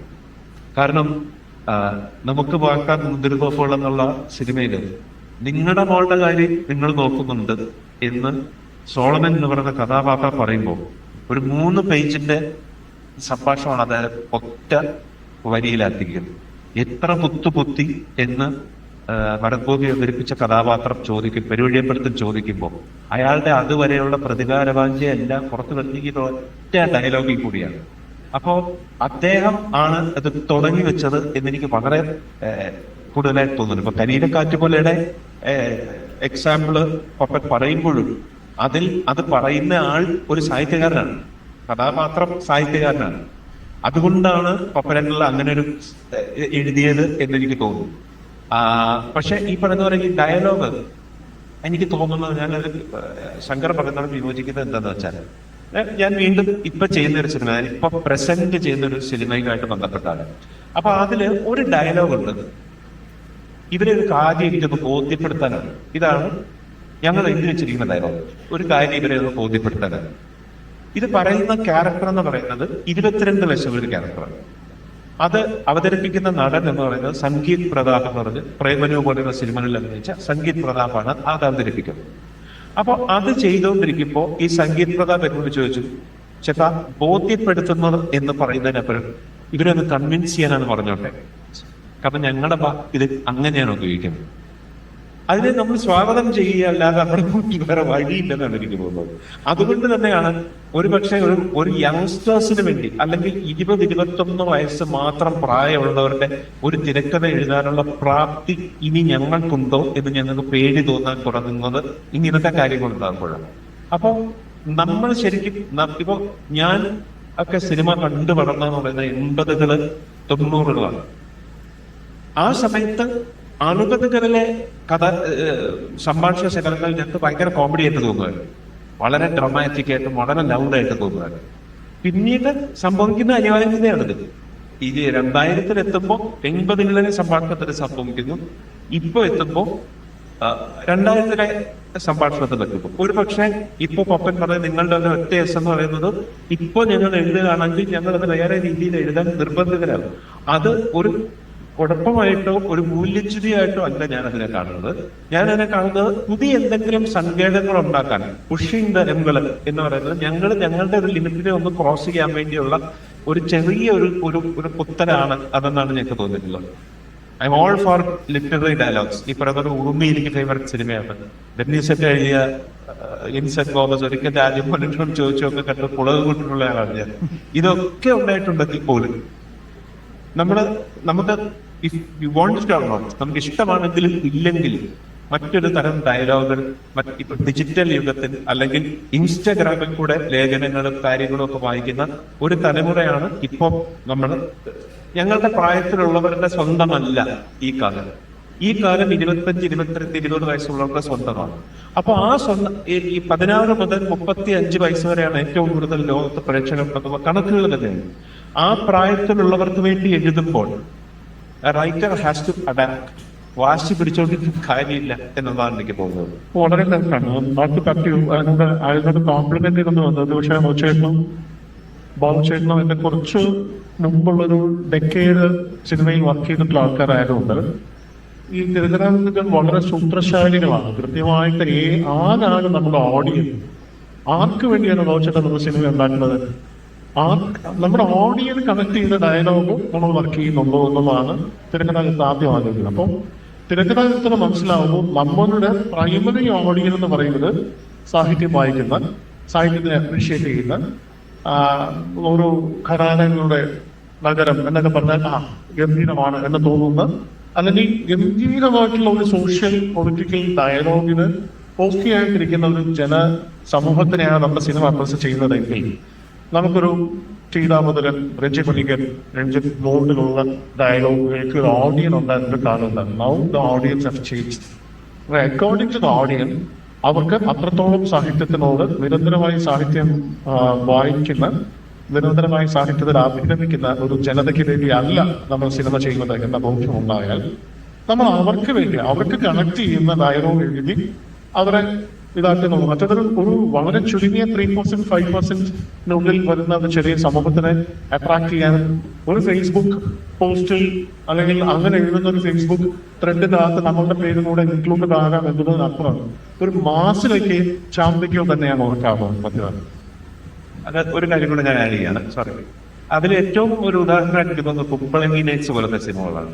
അതായത് മുതലെടുക്കുകയാണോ സജി എന്ന് പറയുന്ന ഒരു കാര്യം ചേട്ടൻ അത് വിളിക്കാൻ പറയുമ്പോൾ മുതലെടുക്കുകയാണോ സജി എന്നുള്ളത് ഒരുപക്ഷെ ഞങ്ങൾ എഴുതിയാൽ ചിലപ്പോൾ അതിനകത്തൊരു നാടകം ഉണ്ടായേക്കാം, സെന്റിമെന്റ്സ് ഉണ്ടായി. പക്ഷെ ശ്യാമളിച്ച വളരെ മനോഹരമായിട്ട് അങ്ങനെ ചെയ്യുന്ന ഒരു ആ സിനിമയിൽ അങ്ങനെ പലതും ഉണ്ടെന്ന് എനിക്ക് തോന്നിയിട്ടുണ്ട്. എന്ത് പ്രഹസനമാണ് സജി എന്ന് പറയുന്ന പോലെയുള്ള, അതായത് വളരെ നാടകീയവും ഇമോഷണലുമായതിനെ പോലും കാഷ്വൽ ആക്കുക, അതിലകത്ത് ഹ്യൂമർ കലർത്തുക എന്നുള്ളത് നടപ്പ് ഇപ്പത്തെ ഒരു ശീലമാണെന്ന് തോന്നുന്നു. അതിലൊരു കുഴപ്പമോ കുറവുള്ളതായിട്ട് ഞങ്ങൾക്ക് അനുഭവപ്പെടുന്നില്ല. ജസ്റ്റ് ദാറ്റ് ഞങ്ങൾ ഇവിടെ നിന്ന് റീച്ച് ചെയ്യാൻ വേണ്ടി ഞങ്ങളിപ്പോ സ്ട്രഗിൾ ചെയ്യുന്നുണ്ട് എന്നുള്ളത് കുറച്ച് സത്യം തന്നെയാണ്. ഒരു പറഞ്ഞു വരുന്നുണ്ട്, first thought is the best part, ആരെങ്കിലും ഇതിനുള്ള സാധിക്കണം പറഞ്ഞു. പക്ഷെ എങ്ങനെ പറഞ്ഞത് first draft of anything is shit. അദ്ദേഹം എപ്പോഴും ബിസിനസ്സുകൾ ഇതിന്റെ റീറൈറ്റിംഗിലാണ്. First draft is written in the author and second in acts. ഈ ഐസ് റൈറ്റിംഗ് ആണ് ശരിക്കും തിരക്കഥകന്റെ ഒരു ഇത് എന്ന് പറഞ്ഞു കിട്ടുന്നുണ്ട്. എനിക്കത് കൃത്യമായിട്ട് അറിയില്ല, കാരണം എന്റെ അച്ഛൻ ബിക്കോസ് ഫസ്റ്റ് ഡ്രാഫ്റ്റിന്റെ ആണ്, അങ്ങനെയാണ് പറഞ്ഞത്. ഒറ്റ എഴുത്താണ്. ഒരു എഴുത്തുകാരൻ എന്ന നിലയ്ക്ക് ബാബുവിന്റെ ഒരു ശൈലി എങ്ങനെയാണ് എഴുത്ത്? ഈ സഞ്ജു അമ്മ പറഞ്ഞാല് നമ്മുടേതായ ഒരു എഴുത്ത് തന്റെ സിനിമയാണെന്ന് പറഞ്ഞാൽ പെരുമത്തിരിക്കാൻ പറ്റില്ല. വളരെ തിരക്കഥയുടെ ഓർഡറുകൾക്ക് ചില വലിയ വ്യത്യാസം വരേണ്ടില്ല. ഞാൻ ആദ്യം പറഞ്ഞ മാതൃലേക്ക് ഒന്ന് തിരിച്ചു പോകാൻ ശ്രമിക്കുക. ഈ സംഭാഷണത്തിന്റെ കാര്യം പറയാൻ വീണ്ടും മാതൃലേക്ക് തിരിച്ചിട്ടില്ല, നോക്കാണ്ടിരിക്കാം. എനിക്കത് ഇപ്പം ഈ കാഷ്വൽ ഡയലോഗ് വളരെ വർത്തമാന ഭാഷ സിനിമയിൽ വരുന്നത് ഈ കാലഘട്ടത്തിലല്ല. ശരിക്കും പറഞ്ഞാൽ ഈ വർക്കിയുമൊക്കെ എഴുതിയ തിരക്കഥകൾ ഇപ്പം പഴയകാല സിനിമകൾ എനിക്ക് തോന്നുന്നതിന്റെ പേരുകളെ മറന്നിപ്പം ഗ്ലാസി എഴുതിയ സിനിമകളിലൊക്കെ ഒളിവിന്റെ ഓർമ്മകൾ അനുഭവ കാഴ്ചകളിലൊക്കെ ഇപ്പൊ നമ്മൾ കാണുമ്പോൾ ഈ കാലഘട്ടത്തിലെ ഡയലോഗ് തന്നെയാണത്. അതൊക്കെ ഒരു ഡ്രാമാറ്റിക് ആയിട്ടൊന്നുമില്ല. അന്നും ഈ ഡ്രാമ ഡയലോഗ് ഉണ്ടായിരുന്നു, നാച്ചുറലായിട്ട് വളരെ നേറ്റീവ് നാച്ചുറൽ ഡയലോഗ് അന്നും ഉണ്ടായിരുന്നു. പക്ഷെ ഇന്നത്തെ കാലഘട്ടത്തിൽ ഇപ്പൊ നമ്മളൊരു ഒരു പക്ഷേ MP വാസവൻ സാറിന്റെ സിനിമകൾ എടുത്തു കഴിഞ്ഞാല് ഈ നാടകത്തിന്റെ നാടക ഡയലോഗാണോ എന്നുള്ള ഒരു രീതിയിൽ തിരിച്ചാല് മുഴുവൻ ഡ്രാമാറ്റിക്കാണ്. സംസാര ഭാഷ ഒട്ടുമേ ഇല്ല. ഒരു സിനിമയിൽ ഔറമായിട്ടേ പോകും. പക്ഷെ അത് മലയാളി ഭയങ്കരമായിട്ട് ആസ്വദിക്കുന്നുണ്ട്. എല്ലാവരും ഈ തലമുറയെ ആസ്വദിക്കുന്നുണ്ട്, കഴിഞ്ഞ തലമുറയെ ആസ്വദിക്കുന്നുണ്ട്, ഇനി വരും തലമുറയെ ആസ്വദിക്കാൻ പറ്റുന്നു. വെച്ചാൽ അത് സാഹിത്യത്തിന്റെ ഒരു സ്മെല്ലാണ്. സാഹിത്യമുണ്ട്, ഉത്തമ സാഹിത്യമുണ്ട്. രണ്ടാം കൂടത്തിലായാലും പിന്നെ MP സാറിന്റെ സിനിമകളിലായാലും പറയുന്ന ഡയലോഗുകൾ വളരെ ക്രിസ്പാക്കി സാഹിത്യപരമായിട്ടാണ് ഡയലോഗുകൾ പറയുന്നത്. ഈ കാലഘട്ടത്തിൽ ഇപ്പം എനിക്ക് തോന്നുന്നു സിനിമയ്ക്ക് സംഭാഷണം നമ്മൾ തിരക്കുകൾ എഴുതണമെന്ന് നിർബന്ധമില്ല. എന്താണ് പറയേണ്ടതെന്നുള്ളത് മാത്രം എഴുതിയാൽ അവിടെ വെച്ച് ഡിസ്കസ് ചെയ്യുന്നത് സംഭാഷണം അവർ കോൺട്രിബ്യൂട്ട് ചെയ്തു. അതൊരു കുറവോ അതൊരു കുഴപ്പമായിട്ട് തോന്നിയിട്ടില്ല. അത് തന്നെയാണ് ശരി. ആ സീക്വൻസ് എങ്ങനെ അപ്പൊ അതിലൊക്കെ ഉപരി ഈ സംഭാഷണം എന്തിനു വേണ്ടിയാണെന്ന് ചോദിച്ചാൽ ആ സീനിനെ പ്രൊജക്ട് ചെയ്യാൻ പറ്റില്ല, സീനിനെ കൺവിൻസ് ചെയ്യാൻ പറ്റില്ല. സീനിൽ എന്താണ് സംഭവിക്കുന്നത് പബ്ലിക്കിനെ അറിയിക്കാൻ വേണ്ടിയിട്ടാണ് ആണല്ലോ സംഭാഷണം. അല്ലെങ്കിൽ ആ സീൻ അല്ലെങ്കിൽ കഥയുടെ സരട് പൊട്ടാതെ മുന്നോട്ട് കൊണ്ടുപോകാൻ വേണ്ടിയാണല്ലോ സംസാരിക്കുന്നത്. അപ്പൊ ഈ കണ്ടന്റ് എന്താണ്, ആ സീനിന്റെ കണ്ടന്റ് എന്താണ്, ആ കണ്ടന്റിനെ ബേസ് ചെയ്തായിരിക്കും സംഭാഷണം പറയുന്നതും സംസാരിക്കുന്നതും. അപ്പം കുറച്ച് ഡ്രാമ ഭംഗിയുള്ള, അതായത് സിനിമകൾക്കകത്ത് സംസാര ഭാഷയാണെന്ന് വെച്ചാൽ സംസാര ഭാഷയല്ല, എന്നാൽ സാഹിത്യ ഭാഷയാണോ നാടകമാണോ അതുമല്ല. അതിന്റെ കമ്പാരിറ്റീവ്ലി ഇത് എനിക്ക് തോന്നുന്നു നമുക്കൊരു മുൻധാരണയോടുകൂടി ചെയ്യാൻ പറ്റുന്നു. എഴുതിയപ്പോഴ് ചിലപ്പോൾ ചെറിയ നാടകം കൂടി വന്നു കഴിഞ്ഞാൽ സംവിധായകരും എല്ലാം നടന്നാൽ അത് കുറച്ച് ലൈറ്റാക്കാം എന്ന് പറയും. അങ്ങനത്തെ ഒരു കോംപ്രമൈസ് ഇപ്പൊന്നല്ലാതെ നമ്മൾ നേരത്തെ തന്നെ തീരുമാനിച്ചിട്ട് ഇതിന്റെ വളരെ കാഷ്വലായിട്ടുള്ള ഡയലോഗ് ആക്കാം, വളരെ ഡീറ്റെയിൽഡ് ഡയലോഗ്, വളരെ പിന്നെ സംസാര ഭാഷയിലേക്ക് എത്തിക്കാമെന്ന് തീരുമാനിച്ചു കഴിഞ്ഞാൽ ഇതിന് ഭയങ്കര കാര്യം ഇല്ലാതെ എനിക്ക് തോന്നുന്നു. എന്റെ ഒരു ഇനി കഥയിലേക്ക് കടക്കാൻ പറ്റാതെ ഞാൻ പറഞ്ഞത്. പിന്നെ ചോദിച്ചാൽ എന്നു വെച്ചാൽ ഞാൻ ആദ്യകാലത്ത് അധികം എന്ന് പറഞ്ഞാൽ എഴുതി തുടങ്ങിയപ്പോഴേ വൺലൈൻ എന്ന് പറയുന്ന ഒരു പ്രോസസ് ഇല്ലായിരുന്നു. ഞാനിത് ചെറുക്കലേക്ക് എഴുതി പോകാൻ അതിന്റെ അറിയില്ലായ്മ ഉണ്ടായിരുന്നില്ല. തിരക്കഥയൊക്കെ എഴുതി തീർന്നു കഴിയുമ്പോഴത്തേക്ക് അതിൻ്റെ അകത്ത് സംവിധായകമായിട്ട് ഡസ് ചെയ്യുമ്പോൾ അതൊക്കെ അറിയാം. ഡസ് ചെയ്യുമ്പോഴത്തേക്ക് കുറച്ച് മാറ്റങ്ങൾ എടുക്കണമെങ്കിൽ അപ്പോൾ ആദ്യം മുതലേ പിന്നെ മാറ്റേണ്ടി വരും. കാര്യം വെച്ചാൽ വൺ ലൈൻ ആണെങ്കിൽ നമുക്ക് ഒരു സീൻ മാറ്റി കഴിഞ്ഞാൽ തിരുത്തി തരാൻ എളുപ്പമുണ്ട്. പക്ഷേ സിനിമ എഴുതി ഫുൾ സീനായിട്ട് വിത്ത് ഡയലോഗ് എഴുതിയാണെങ്കിൽ തിരുത്തൽ വലിയ സ്ട്രൈക്കാണ്. പക്ഷെ എങ്കിൽ പോലും ഞാൻ തുറന്ന് എഴുതി ഫസ്റ്റ് ഡ്രാഫ്റ്റ് ആക്കി അവർ സിനിമയായി പോയി ഇങ്ങനെ ആദ്യം നീക്കൊണ്ടിരിക്കുന്നതാണ്. ഞാൻ ലോഹിത സാറിനെ ലോഹിയേട്ടനെ പരിചയപ്പെടുന്നു. ലോഹിയേട്ടൻ പറഞ്ഞു തുടങ്ങിയ വൺലൈൻ പോലും എഴുതത്തില്ല, ഒരു വെറും ഒരു കുറിപ്പുകളാണ്, ഒരു കുറിപ്പൽ എഴുതിയിട്ടാണ് അതിൽ സിനിമ തുടങ്ങുന്നത്. സീനിയർ എപ്പോഴും പുള്ളി സീനിയർ തലേദിവസമോ അല്ലെങ്കിൽ സെറ്റിലേക്ക് എന്തായിരുന്നത് ശ്രീനിവാസൻ പുള്ളി കറക്റ്റ് വൺലൈനാണ് ഫോളോ ചെയ്യുന്നത്. വൺലൈൻ അല്ലാതെ പുള്ളിക്ക് യാതൊന്നും വൺലൈൻ കൊണ്ട് പുള്ളി നോക്കി. അങ്ങനെ ലോകേറിന് വൺലൈൻ ഇല്ല, സീനിയറിനും വൺലൈനിലേ ഉള്ളൂ. രഞ്ജിയും ഒരു വൺലൈൻ കൊണ്ട് കുറിപ്പ് വെച്ചിട്ടാണ് കൊടുക്കുന്നത്. അപ്പൊ അതിന് നിയമമായ ഒരു നിയമമൊന്നും ഇല്ല എന്നുള്ള സ്ഥിതിയില് ഞാൻ കുറച്ചു കാലം ഈ ഫുൾ സ്ക്രിപ്റ്റ് എടുത്ത് തുടങ്ങുന്നപ്പം അതിനുണ്ടാകുന്ന ഒരു കുഴപ്പമെന്ന് പറഞ്ഞാൽ നമ്മൾ ഒരു സിനിമ ഒരുമ എഴുതാൻ കയറി കഴിഞ്ഞാൽ അത് കൂടി എഴുതിയതിനു ശേഷം അല്ലാതെ വേറൊരു കഥയെക്കുറിച്ച് വേറൊരു തിരക്കഥയെക്കുറിച്ച് ആലോചിക്കാനേ പറ്റുന്നില്ല. അങ്ങനെ ആലോചിക്കാൻ വന്നിട്ടില്ല. എന്നാലും നമുക്ക് ആഗ്രഹം ഒന്നും ആഗ്രഹിക്കുമല്ലോ. അപ്പൊ ആ ആഗ്രഹത്തിന്റെ പേരില് ഞാൻ കുറച്ചു കാലം മുമ്പ് ഈ ഓർഡർ എഴുതി തുടങ്ങി. പക്ഷെ അത് കുഴപ്പമില്ല. ഓർഡർ എഴുതിയിട്ടും നമ്മൾ ഉദ്ദേശിക്കുന്നവരുണ്ട്, പബ്ലിക് ഉദ്ദേശിക്കുന്നവരൊന്നും എനിക്കറിയില്ല. ഞാൻ റീസെന്റ് ചെയ്ത സിനിമ സ്വർണ്ണക്കെടുവ എന്ന് പറഞ്ഞ വിജുവിനെ നിർമ്മിച്ച സിനിമയാണ്. പിന്നെ സിനിമയുടെ ഷൂട്ട് ഉണ്ടായിട്ടില്ല, സിനിമ എഴുത്തിന്റെ കാര്യം നടന്നതേ ഉള്ളൂ. അപ്പൊ ഫസ്റ്റ് ഡ്രാഫ്റ്റ് എന്ന് പറയുന്നത് ശരിക്കും എന്റെ അനുഭവത്തിൽ അത് തന്നെയാണ് ശരി. സംവിധായകൻ പറയുന്നത് സീനുകളിലെ മാറ്റങ്ങളോ അല്ലെങ്കിൽ കഥാപാത്രങ്ങളുടെ വ്യക്തിത്വത്തെയോ അല്ലെങ്കിൽ ക്യാരക്ടറൈസേഷനെ കുറിച്ചൊക്കെ ചർച്ചകളായിരുന്നു. കഥ അല്ലെങ്കിൽ ഇപ്പം ഞാൻ മുതൽ എഴുതിയ പടം നക്സൽ വർഗീസിന്റെയും വെടിവെച്ച് വന്ന അദ്ദേഹത്തെ വെടിവെച്ച് വന്ന ഞാനും കഥയായിരുന്നു. അപ്പൊ ആദ്യമേ കഥ ആലോചിച്ചപ്പോഴേ മറുപടി ഞാൻ പറഞ്ഞു വെച്ചാൽ അപ്പൊ ആരെങ്കിലും ആലോചിക്കുകയാണെങ്കിൽ ഒരു നക്സൽ വർഗീസിന്റെ കഥ പറയാനായിട്ട് നക്സൽ വർഗീസിന്റെ കഥയായിരിക്കും പറയുക. നമുക്ക് രാമേന്ദ്രൻ നായരുടെ വെർഷനില് നക്സൽ വർഗീസിനെ കുറിച്ച് പറയാം. നാരായണൻ നായരെ വയനാട്ടിൽ പോവുകയും അവിടെ വെച്ച് അഭിജിനെ കണ്ടുമുട്ടുകയും കാലക്കാലം പോകെ ഇത് നക്സൽ വർഗീസാണെന്ന് അറിയുകയും അയാൾ കൊല്ലപ്പെടുകയും ചെയ്യുന്ന ഒരു കഥയിലേക്ക് എത്താം എന്ന് പറഞ്ഞ അപ്പൊ ആ കഥ പറയുന്ന രീതി നക്സൽ വർഗീസിന്റെ കഥയാണ് പറയുന്നെങ്കിലും രാമേന്ദ്രപിള്ളയുടെ കഥയാണ് നമുക്ക് പറയുന്നത്. അപ്പൊ അച്ഛനമാകത്തിൽ നടന്ന കഥയും സിനിമയും പബ്ലിക്കിനൊക്കെ അറിയാവുന്ന കഥയാണ്. ശ്രീനിയുടെ കേസ് അതിലെ പെൺകുട്ടിയുടെ കഥയാണ് നമ്മൾ പറയുന്നത്. പക്ഷെ ഞാൻ എന്റെ സംവിധാനം ലാഭദോഷം പെൺകുട്ടി നമ്മൾ സെക്കൻഡ് ഹാഫില് പെൺകുട്ടിയെ കാണിക്കുന്നത്. ഫസ്റ്റ് ഹാഫിൽ പെൺകുട്ടിയെ കാണിക്കാതെ പെൺകുട്ടിയെ കുറിച്ചുള്ള കഥ പറഞ്ഞു പോകണം. പെൺകുട്ടി അച്ഛന്റെ കാഴ്ചപ്പാടിന്റെ കഥ. അപ്പൊ അതൊക്കെ ഫസ്റ്റ് ഹാഫ് തന്നെ ആദ്യം ആലോചിച്ച എന്റെ ആലോചന വഴികളാണ്. അതൊക്കെ സംവിധായകൻ രണ്ടു സ്വീകരിക്കുകയും ആ സിനിമകളൊക്കെ നല്ല സിനിമ എന്ന രീതിയിൽ പരീക്ഷിക്കപ്പെടുകയാണ്. അപ്പൊ ഇതൊക്കെ ഇപ്പം നമ്മൾ ഇപ്പം എനിക്ക് ഏറ്റവും വലിയ അനുഭവം എന്ന് പറഞ്ഞാൽ IVCC എന്ന് പറഞ്ഞ സംവിധായകരോട് ഒന്നിരുടെ സിനിമ ചെയ്യാൻ പറ്റിയതാണ്.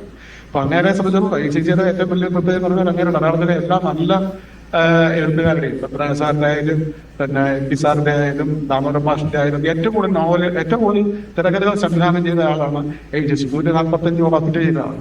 അപ്പൊ അങ്ങേരുടെ കൂടെ പടം ചെയ്തപ്പോഴത്തേക്ക് ഒരു റൈറ്റർ നിലയിൽ എനിക്കുണ്ടായ ഒരു പാഠം വന്നാൽ മുമ്പേ ഈ നമ്മൾ തിരക്കഥ എഴുതിയിട്ട് 10 സീൻ എഴുതി കഴിഞ്ഞിട്ട് 11ാമത്തെ സീനിലേക്ക് എത്തുമ്പോഴേ മൂപ്പര് ഇവിടെ അനുഭവത്തിലൂടെ പറഞ്ഞു ഈ 11ാമത്തെ സീനില് ഈ 10 സീനിൽ വേണ്ട 11ാമത്തെ സീനിൽ നമുക്ക് ഇങ്ങനെ തുടങ്ങിയാൽ മതി, ഇങ്ങനെ പറഞ്ഞാൽ മതി. അത് സിനിമ ചെയ്തിന് വരുന്ന ഒരു അനുഭവത്തിൽ നിന്ന് കിട്ടിയ ഒരു എക്സ്പീരിയൻസ് ആയിട്ടായിരിക്കും. അപ്പൊ മൂപ്പരുടെയൊക്കെ സിനിമയായിട്ടിരിക്കുമ്പോൾ പോലും നമ്മൾ ഈ ആദ്യ ചിന്ത ഈ ഫസ്റ്റ് ഹാഫ് എന്ന് പറയുന്ന ആദ്യ ചിന്തയില് വലിയ മാറ്റം വരുത്താൻ വഴിയുണ്ടായിട്ടില്ല. കാരണം ഇതിന് ആദ്യ ചിന്തയാണ് സിനിമ. അത് മാറുമ്പോൾ സിനിമ മാറും. ചില സിനിമ സിനിമ ആണെങ്കിൽ പകുതി ആകുമ്പോഴത്തേക്ക് പൊതു ചർച്ചയിൽ വന്നിട്ട് വേറെ സിനിമ ആയിട്ട് മാറും. അത് ചിലപ്പോൾ ഭയങ്കര കുഴപ്പങ്ങളായി സംഭവിക്കാണ് പതിവ്. അപ്പൊ ആദ്യ ചിന്ത എന്ന് പറയുന്നത് തന്നെയാണ് സിനിമയുടെ കണ്ടന്റ്, അതാണ് സിനിമയുടെ ലോക്യത, അതാണ് സിനിമയുടെ ആത്മാവ്. അതിന് സീനികൾക്കോ പറയുന്ന രീതിക്കോ പറയുന്ന ഭാഷയ്ക്കോ ഒക്കെ വ്യത്യാസം ഉണ്ടാവാം. ആ ആദ്യം നമ്മൾ ചിന്തിച്ച ചിന്തയ്ക്ക് മാറ്റം വന്നു കഴിഞ്ഞാല് ചിലപ്പോൾ വേറെ സിനിമയാകും. വേറെ സിനിമ ഇപ്പം നന്നാവാം, ചിലപ്പോൾ മോശമാകും. അടുത്തത് ഒരു സംവിധായകൻ തിരക്കഥയിൽ എത്രത്തോളം സർഗാത്മകമായി ഇടപെടാനായിട്ടുള്ള സ്പേസ് എത്ര എന്നതാണ്. പിക്കാസോ പറഞ്ഞിട്ടുണ്ട്, art is the elimination of the unnecessary. അനാവശ്യത്തിന്റെ ഒഴിവാക്കലാണ് കല. ഒരു സംവിധായകൻ എന്ന രീതിയിൽ പ്രത്യേകിച്ചും വലിയ സാഹിത്യകൃതികൾ, വലിയ ബൃഹത്തായ 1-2 സാഹിത്യകൃതികൾ പരമ്പരയാക്കിയ എത്രത്തോളം അതിന് ഇംപ്രവൈസേഷൻ സംവിധാനത്തിന്റെ ഭാഗത്ത് നിന്നുണ്ടായിട്ടുണ്ട്. തീർച്ചയായിട്ടും ഒരു കലാകാരൻ കൂടി ആയതുകൊണ്ട് മാധുരി അത് കുറച്ചുകൂടി സുഗമമായിരിക്കും. അത്തരം സ്വന്തം അനുഭവങ്ങളുടെ 1-2 ഉദാഹരണങ്ങളോടുകൂടി നോക്കാമോ?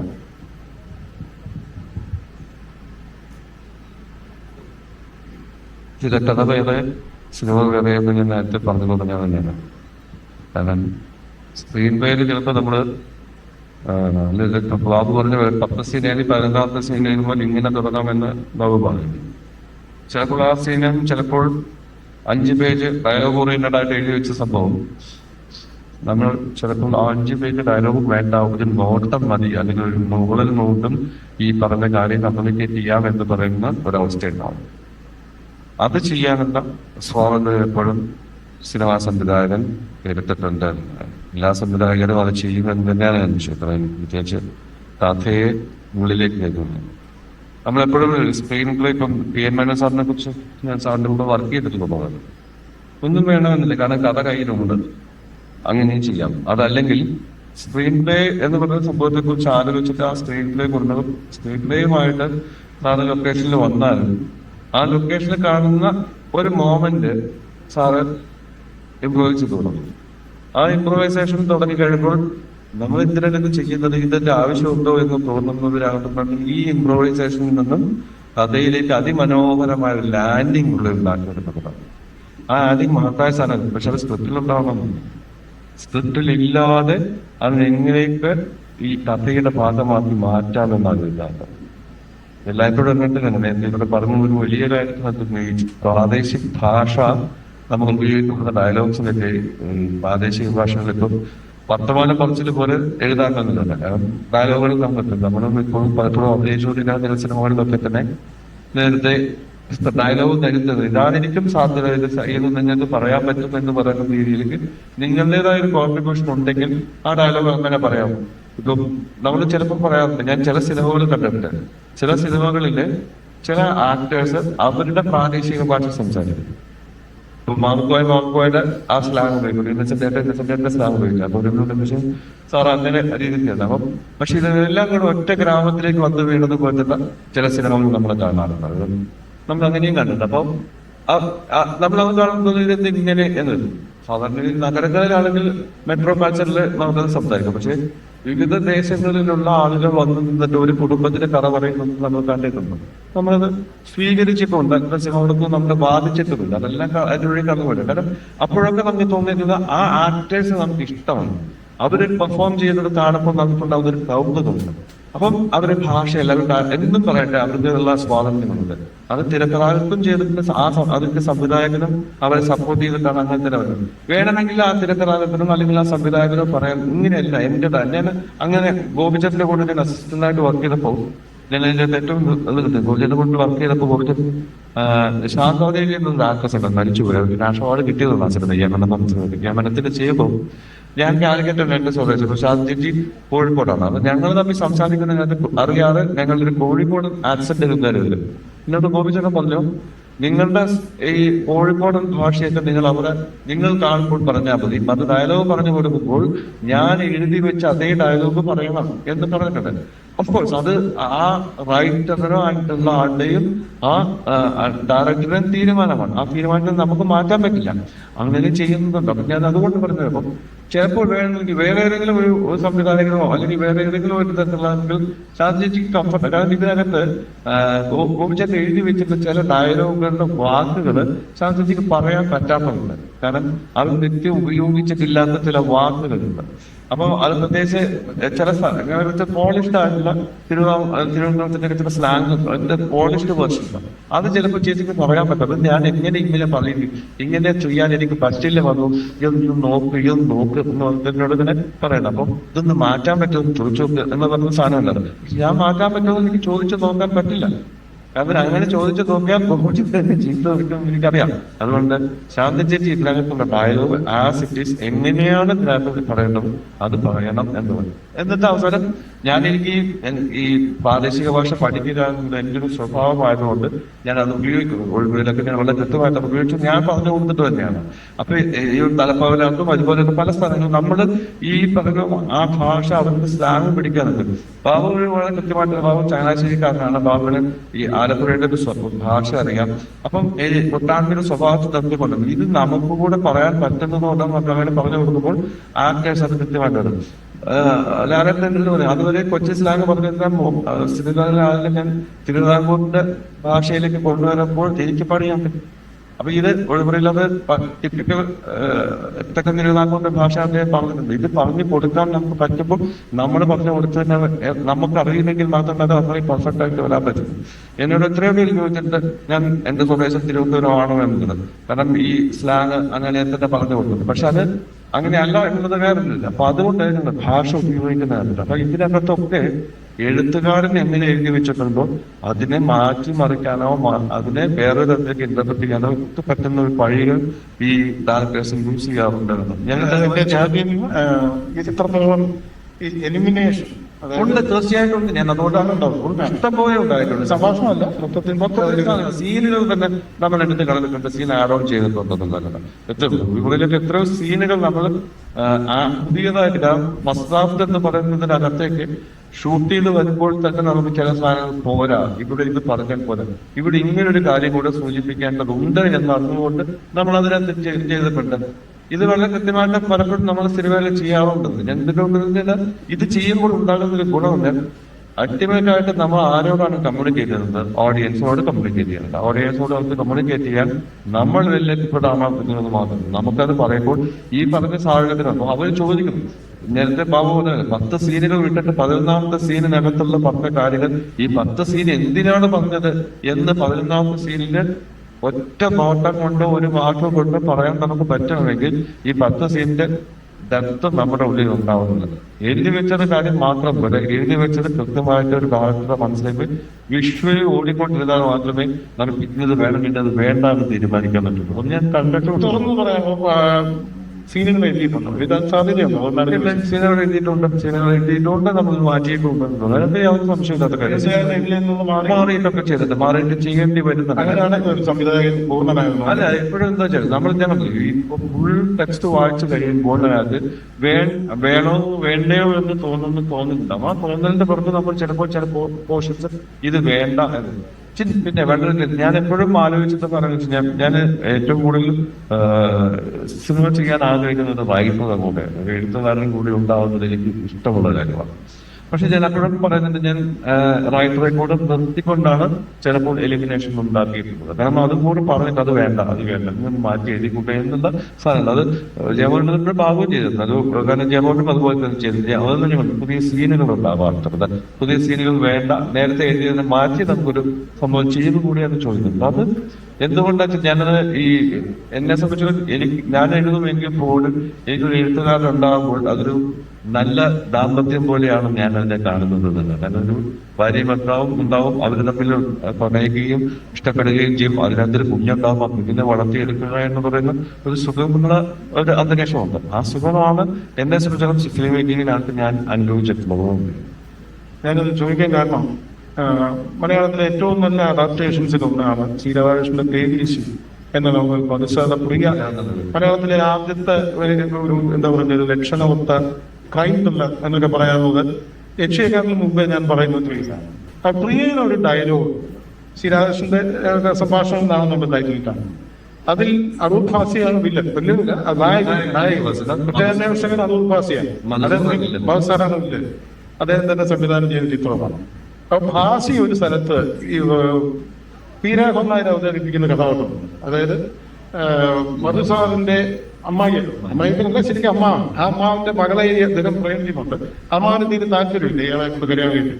അപ്പൊ ഏതോ ഒരു സ്ഥലത്ത് വെച്ചിട്ട് ഇവരുടെ ഒരു കസിനാണ് ഭാസി. കസിൻ പറയുന്നത് അങ്ങനെ ഒരു ഇഞ്ചിയാണ്. ഇത് 1970-ലാണ്, 1900 ഞാനൊക്കെ ജനിക്കുന്നതിന് എത്ര 1-2 വർഷം മുമ്പ് എഴുതിയ ഒരു നോവലാണ്. അപ്പം ഞാനൊരിക്കൽ മത്സാറിനെടുത്ത് ഒരിക്കലും അങ്ങനെ ഒരു ഇഞ്ചിയാന്ന് കൊണ്ടുവരാത്ത ശ്രീരാധാകൃഷ്ണൻ എഴുതി പറയില്ല. അവിടെ ഒരു കഥ ഞാൻ എഴുതിയാണ്. ഞാൻ കൂടെ വർക്ക് ചെയ്തിട്ടുണ്ട് സർവീസിൽ അടുത്ത് പോയിട്ടുള്ളതുകൊണ്ട് മത്സരത്തിന്റെ എല്ലാ തിരക്കഥകളും ആരെ കൊണ്ട് പല സിനിമകളും വേറെ റൈറ്റേഴ്സിനെ കൊണ്ടാണ് അദ്ദേഹം എഴുതിയിട്ടുള്ളത്. അതെല്ലാം അതിമനോഹരമായിട്ട് തിരുത്തിയിട്ടുണ്ട് എന്നാണ് മാസാറിനെ പറയുന്നത്. പല എഴുത്തുകാർ സി രാധാകൃഷ്ണൻ, കറുവച്ചന്ദ്രന്റെ കാരണം മറ്റൊരു അനുഭവം ഇതുവരെ ഞാൻ ഈ സാഹിത്യ തിരക്കഥയും തമ്മിലുള്ള അതിന്റെ ഒരു കുഴപ്പത്തെ പറ്റി പറഞ്ഞപ്പം ഓർത്തതാണ്. ഇടവഴിയിലെ പൂച്ച നിന്നാ പൂച്ച. അപ്പൊ ഇത് അദ്ദേഹത്തിന്റെ ഒരു ചെറുകഥയിൽ നിന്ന് ഇൻസ്പയർ ആയിട്ട് എഴുതിയ ഒരു സിനിമയാണ്. അതിനടുത്ത് ഹരിഹരൻ സാറിനെ ചോദിച്ചു, ഈ ഇടവഴിയിലെ പൂച്ച നിന്നാ പൂച്ചയുടെ തുടക്കമെന്നാണ്. ഞാൻ പറഞ്ഞ മകളുടെ വിവാഹം, അംബിക എന്ന മകൾ വിവാഹിതയാണ്, അവിടെ വരുന്ന അമ്മയിൽ നിന്ന്. എന്നാൽ എന്ത് എഴുതിയത് എങ്ങനെയാണെന്ന് അറിയാമോ? ഇവരുടെ ഈ അമ്മയുടെ വിവാഹത്തിൽ, അതാണ് വിവാഹനാടിൽ അതിൽ നിന്നാണ് അദ്ദേഹം തുടങ്ങിയത്. ഇത് മുഴുവൻ പോസിറ്റീവ്, ഇത് മുഴുവൻ പൊളിച്ച്, അതാണ് ഞാൻ പറഞ്ഞത് സംവിധായകന്റെ ഇംപ്രവൈസേഷൻ. അത് ഒരു റൈറ്ററിനെ കൺവിൻസ് ചെയ്യിപ്പിക്കാൻ പറ്റുക എന്ന് പറയുന്നത് ഒരു അതിനൊരു വലിയ സർഗാത്മകതയായിട്ടാണ് ഞാൻ. അല്ല, അത് വേണമെന്നുണ്ടെങ്കിൽ ശരിക്കും നമുക്ക് സബ്ജക്ട് നമ്മളുടെ ഉള്ളിലേക്ക് കയറും. ഡയറക്ടർ സബ്ജക്ട് കൃത്യമായിട്ട് ആദ്യം ഉണ്ടാവുന്നു. നമ്മളിതിന് ഇപ്പൊ ഞാനിത് വളരെ ബാബു തലപ്പാവ് ചെയ്യുന്നു എന്ന് നമുക്ക് വളരെ കൃത്യമായിട്ട് അറിയാം. നാട്ടുകാർക്ക് മുഴുവൻ അറിയാവുന്ന ഒരു കഥയാണ് ഈ ആ കഥ. ഇവിടെ എല്ലാവരും പക്ഷെ ആ കഥ പറയുമ്പോൾ ഇങ്ങനെ പറയരുത്, അതിന് ഒരു ലീനിയൻസ് നോൺ ലീനിയർ ആക്കാവുന്നത് ബാബുവിന്റെ ഒരു തീരുമാനമാണ്. ആ തീരുമാനം ഭയങ്കര രസകരമായിട്ട് നമുക്ക് ഉപയോഗിക്കാൻ പറ്റിയെന്ന് തോന്നിയാണ്.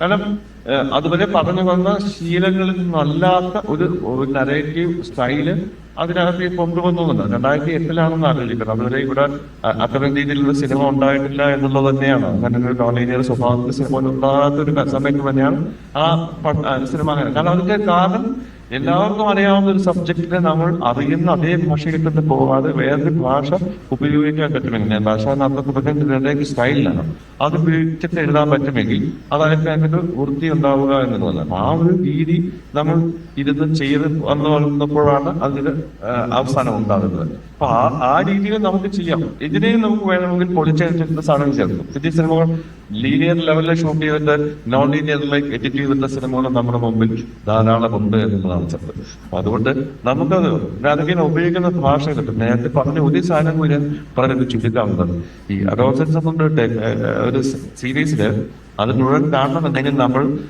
സഞ്ജു പറഞ്ഞതുപോലെ 20 വയസ്സിന് താഴേക്ക് നമ്മൾ ആവണം. ആയാൽ മാത്രമേ നമുക്ക് ആ സിനിമ ആ സീരീസ് വർക്ക് ചെയ്യാൻ പറ്റുള്ളൂ. ഞാനത് ഇന്ന് സച്ചുമാഷോട് കൂടി സംസാരിച്ചില്ല. കാരണം നമ്മൾ കാണുന്ന ഇമോജികളുണ്ട്, ആ ഇമോജികൾ വെച്ചിട്ട് വർക്ക് ചെയ്തിട്ട് ഓരോ ഇമോജിക്കും ഓരോ ഒരു അർത്ഥമുണ്ട് എന്നതാണ്.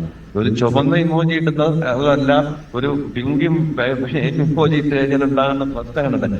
ഈ പ്രശ്നങ്ങളുമായിട്ട് ഏതെങ്കിലും ഒരാൾക്ക് നമ്മൾ ഇങ്ങനെ നമുക്കിത് അറിയാമെന്ന് പറഞ്ഞിട്ടുള്ള ഇദ്ദേഹത്തിന്റെ ലോകത്ത് എത്തിപ്പെടുന്നുണ്ടെങ്കിൽ അതൊരു വലിയ തലവേദനയായി മാറുന്ന ഒരു കാലത്താണ് നമ്മൾ നിൽക്കുന്നത് എന്നും കൂടിയാണ്. അപ്പം ഇമോജികളുടെ ഭാഷ നമ്മൾ ഈ പറയുന്ന 20 വയസ്സ് 16 35 വയസ്സുള്ള കാണുന്ന 35 വയസ്സുകാരനും ഇതിനകത്ത് കൃത്യമായിട്ട് ബോധമുണ്ടെങ്കിൽ മാത്രമേ ഇത് ഉപയോഗിക്കാൻ പറ്റൂ. കാരണം 20 വയസ്സുകാരുടെ മനസ്സ് വേറെയാണ്, വളരെ വ്യത്യസ്തമായ അവരുടെ ഭാഷ വേറെയാണ്. ആ ഭാഷ നമുക്ക് തിരിച്ചറിയാൻ പറ്റിയാൽ മാത്രമാണ് നമ്മൾ കൃത്യമായി. ഞാൻ എന്തുകൊണ്ട് പറയുന്നത്, എന്റെ വീട്ടിൽ വരുന്ന എന്റെ 2 മക്കളോടൊപ്പമുള്ള പിള്ളേരെ വന്ന് അവരൊക്കെ ആയിട്ട് നമ്മൾ നിരന്തരം കമ്മ്യൂണിക്കേറ്റ് ചെയ്ത് പോകുമ്പോഴാണ് ഞാൻ പല കാര്യങ്ങളും പഠിക്കുന്നത്. അവരാണ് എന്നെ ഇന്ന സിനിമകൾ കാണൂ എന്ന് പറഞ്ഞിട്ട് എനിക്ക് തരുന്നത്.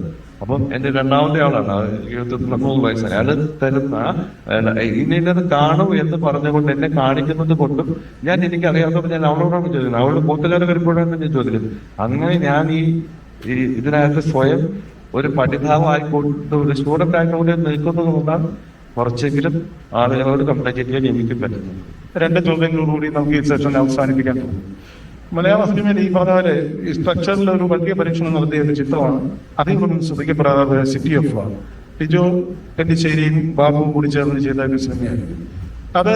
എനിക്ക് ഈ സ്ട്രക്ചറിൽ വേറൊരു വലിയ പരീക്ഷണം നടത്തിയ ചിത്രമായിരുന്നു ട്രാഫിക്കിൽ ഈ പറഞ്ഞ പോലെ ഒരു ഷഫിൾ ഓഫ് സ്പോട്സ് ഉണ്ടായിരുന്നു. ഈ ബാബേൻ എന്ന് പറയുന്ന ഒരു ചിത്രമാണ് ഞാൻ അതിന് മുമ്പേ അതാണ് അമറോസ്റ്റോസാണ്. ശരി, ഇത് ഇത്തരം സ്വാധീനങ്ങൾ നിങ്ങളുടെ ഒരു സാധാരണ എത്തുക എന്നുള്ള രീതിയിൽ നിങ്ങൾ 3 പേരെയും എത്തുക എന്നൊരു ചോദ്യമാണ്. അത് തീർച്ചയായിട്ടും ബാബയിലെ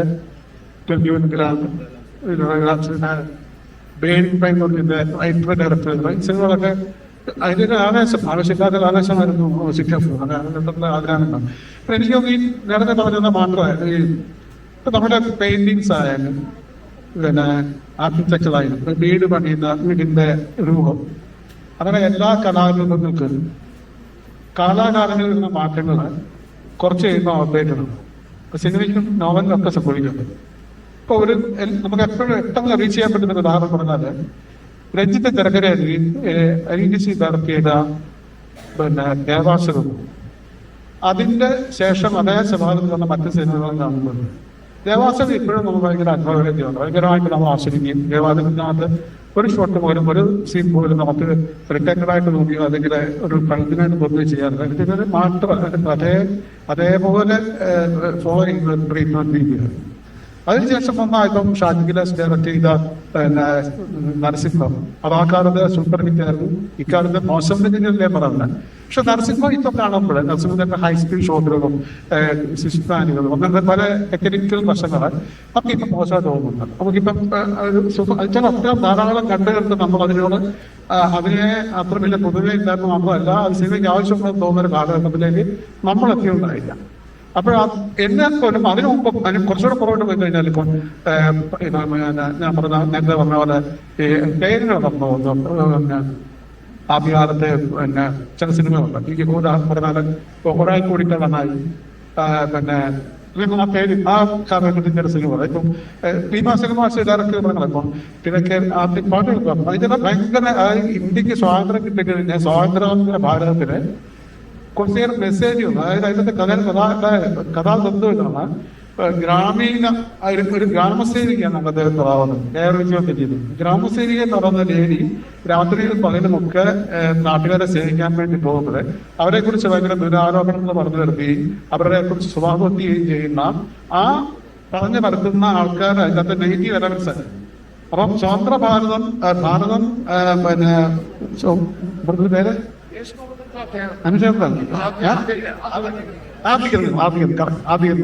അതായത് സത്യത്തിന്റെ കഥാപാത്രം വനം തടി വനത്തിലെ തടി വെട്ടി കളങ്കത്തിൽ നടത്തുന്ന ഒരു ക്രിമിനൽ ക്യാരക്ടറാണ് സത്യം. അത് മത്സരമാണ് ഭാര്യയുടെ പോയിന്റിക്കാരുടെ ക്യാരക്ടർ, ഒരു ഭാര്യ ഭാര്യ. അപ്പൊ അന്ന് ആ സിനിമയ്ക്കകത്ത് ഡ്രാമാറ്റിക്കാരി ഡയലോഗില്ല. പക്ഷെ ഷൂട്ട് ചെയ്യുന്ന രീതിക്കല്ല, അതൊക്കെ ചെറിയാണ് അധികം മൂവ്മെന്റുകളും ചെയ്യാൻ പറ്റാത്തതുകൊണ്ട് പരിമിതമായ ഷോട്ടുകളും പരിമിതമായ ആംഗിളുകളൊക്കെ വെച്ച് ഷൂട്ട് ചെയ്യുന്നുണ്ടായിരുന്നത്. പക്ഷെ ആ സിനിമയൊക്കെ കാണുമ്പോൾ നമുക്ക് ആ സിനിമയുടെ കഥയിലേക്ക് കടന്നു പോകാൻ പറ്റുന്നില്ല. അപ്പൊ എന്റെ പെയിന്റിങ്സ് എടുത്തു കഴിഞ്ഞാൽ ഇപ്പം KC പണികൾക്ക് ശേഷം പല രീതിയിലുള്ള പെയിന്റിങ് മെത്തേഡിൽ പോകുന്നുണ്ട്. പല രീതിയിൽ പല ഒത്തിരി രീതിയിൽ പോകുന്നുണ്ട്. പക്ഷേ ഇപ്പോൾ നമുക്ക് KC പണിക്കേണ്ട പെയിന്റിങ്സിനോട് ഇപ്പോഴും ഒരു അല്ലെങ്കിൽ ആ കാലഘട്ടത്തിൽ ചെയ്ത പെയിന്റിങ്ങിനോട് നമുക്ക് ഇപ്പോഴും ഒരു ഭയങ്കര മാതൃ. എന്നാൽ അത് അത്ര പ്രാചീനമായ റിയലിസ്റ്റിക് അല്ലെ ഫോട്ടോ പോലെ വരയ്ക്കുന്ന പെയിന്റിങ്സ് ആയിരുന്നില്ല. അപ്പം രാജാരോഗ്യങ്ങളുടെ കാലത്തുള്ള പെയിന്റിങ്സ് അല്ല പിന്നീട് വന്ന കാലത്ത് ചോളത്തിന്റെ പെയിന്റിങ്ങിന്റെ രീതി അങ്ങനല്ല. പക്ഷെ അതിനുശേഷം വന്ന പല പെയിന്റിങ്ങുകളും നമ്മൾ ഒരു വട്ടം കണ്ട് 2 വട്ടം കണ്ട് 3 വട്ടം കണ്ടു കഴിഞ്ഞാൽ ചില നമുക്ക് അതിനോട് വലിയൊരു പ്രചരിച്ചു. ഇപ്പം തന്നെ ഇപ്പം എറണാകുളത്ത് അക്കാദമിയുടെ ഹാളില് കമ്പനിയുടെ പെയിന്റിങ്സ് ഇപ്പോഴത്തെ ശേഖരിച്ചിട്ടുണ്ട്. അപ്പൊ ഞാൻ എല്ലാ പ്രാവശ്യം ഓരോ പെയിന്റിങ്സിന് വേണ്ടി പെയിന്റിങ്സ് കാണാൻ പോകുമ്പോഴും ഇതെല്ലാം കണ്ടു കഴിഞ്ഞാൽ പിന്നെ പത്മിനിയുടെ പെയിന്റിങ്ങിനകത്ത് കയറി അറിഞ്ഞിട്ട് ഈ നമ്മൾ കറണ്ട് കണ്ട പെയിന്റിങ്സിന് വേണ്ടി അതേ സ്റ്റാൻഡേർഡ് പത്മിനിയുടെ പെയിന്റിങ്ങൾ കാണാൻ പറ്റും. അപ്പൊ ഈ കാലഘട്ടം മാറുമ്പോൾ അല്ലെങ്കിൽ പുതിയ മെത്തേഡുകൾ വരുമ്പോഴത്തേക്ക് അത് ഗംഭീരമാകുമെന്ന് പറയുന്നതിനകത്ത് ആ കാലഘട്ടത്തിൽ മാത്രമേ ആവുന്നുള്ളൂ. അടുത്ത കാലഘട്ടത്തിൽ അത് ഭയങ്കര ഔട്ട്ഡേറ്റഡ് ആവും. അത് ക്ലാസിക്കലെ ബേസ് ചെയ്ത് ക്ലാസിക്കൽ മീൻസ് ചെയ്യാൻ പറയുമ്പോൾ ആദ്യം പറയുന്നു ഇപ്പൊ പെയിന്റിങ്ങിന്റെ കാര്യത്തിലാണെങ്കിൽ ഫോട്ടോ ഏതാ പെയിന്റിങ് തിരിച്ചറിയാത്ത പെയിന്റിങ്ങിനെ കുറിച്ച് ഞാൻ പറയുന്നത്.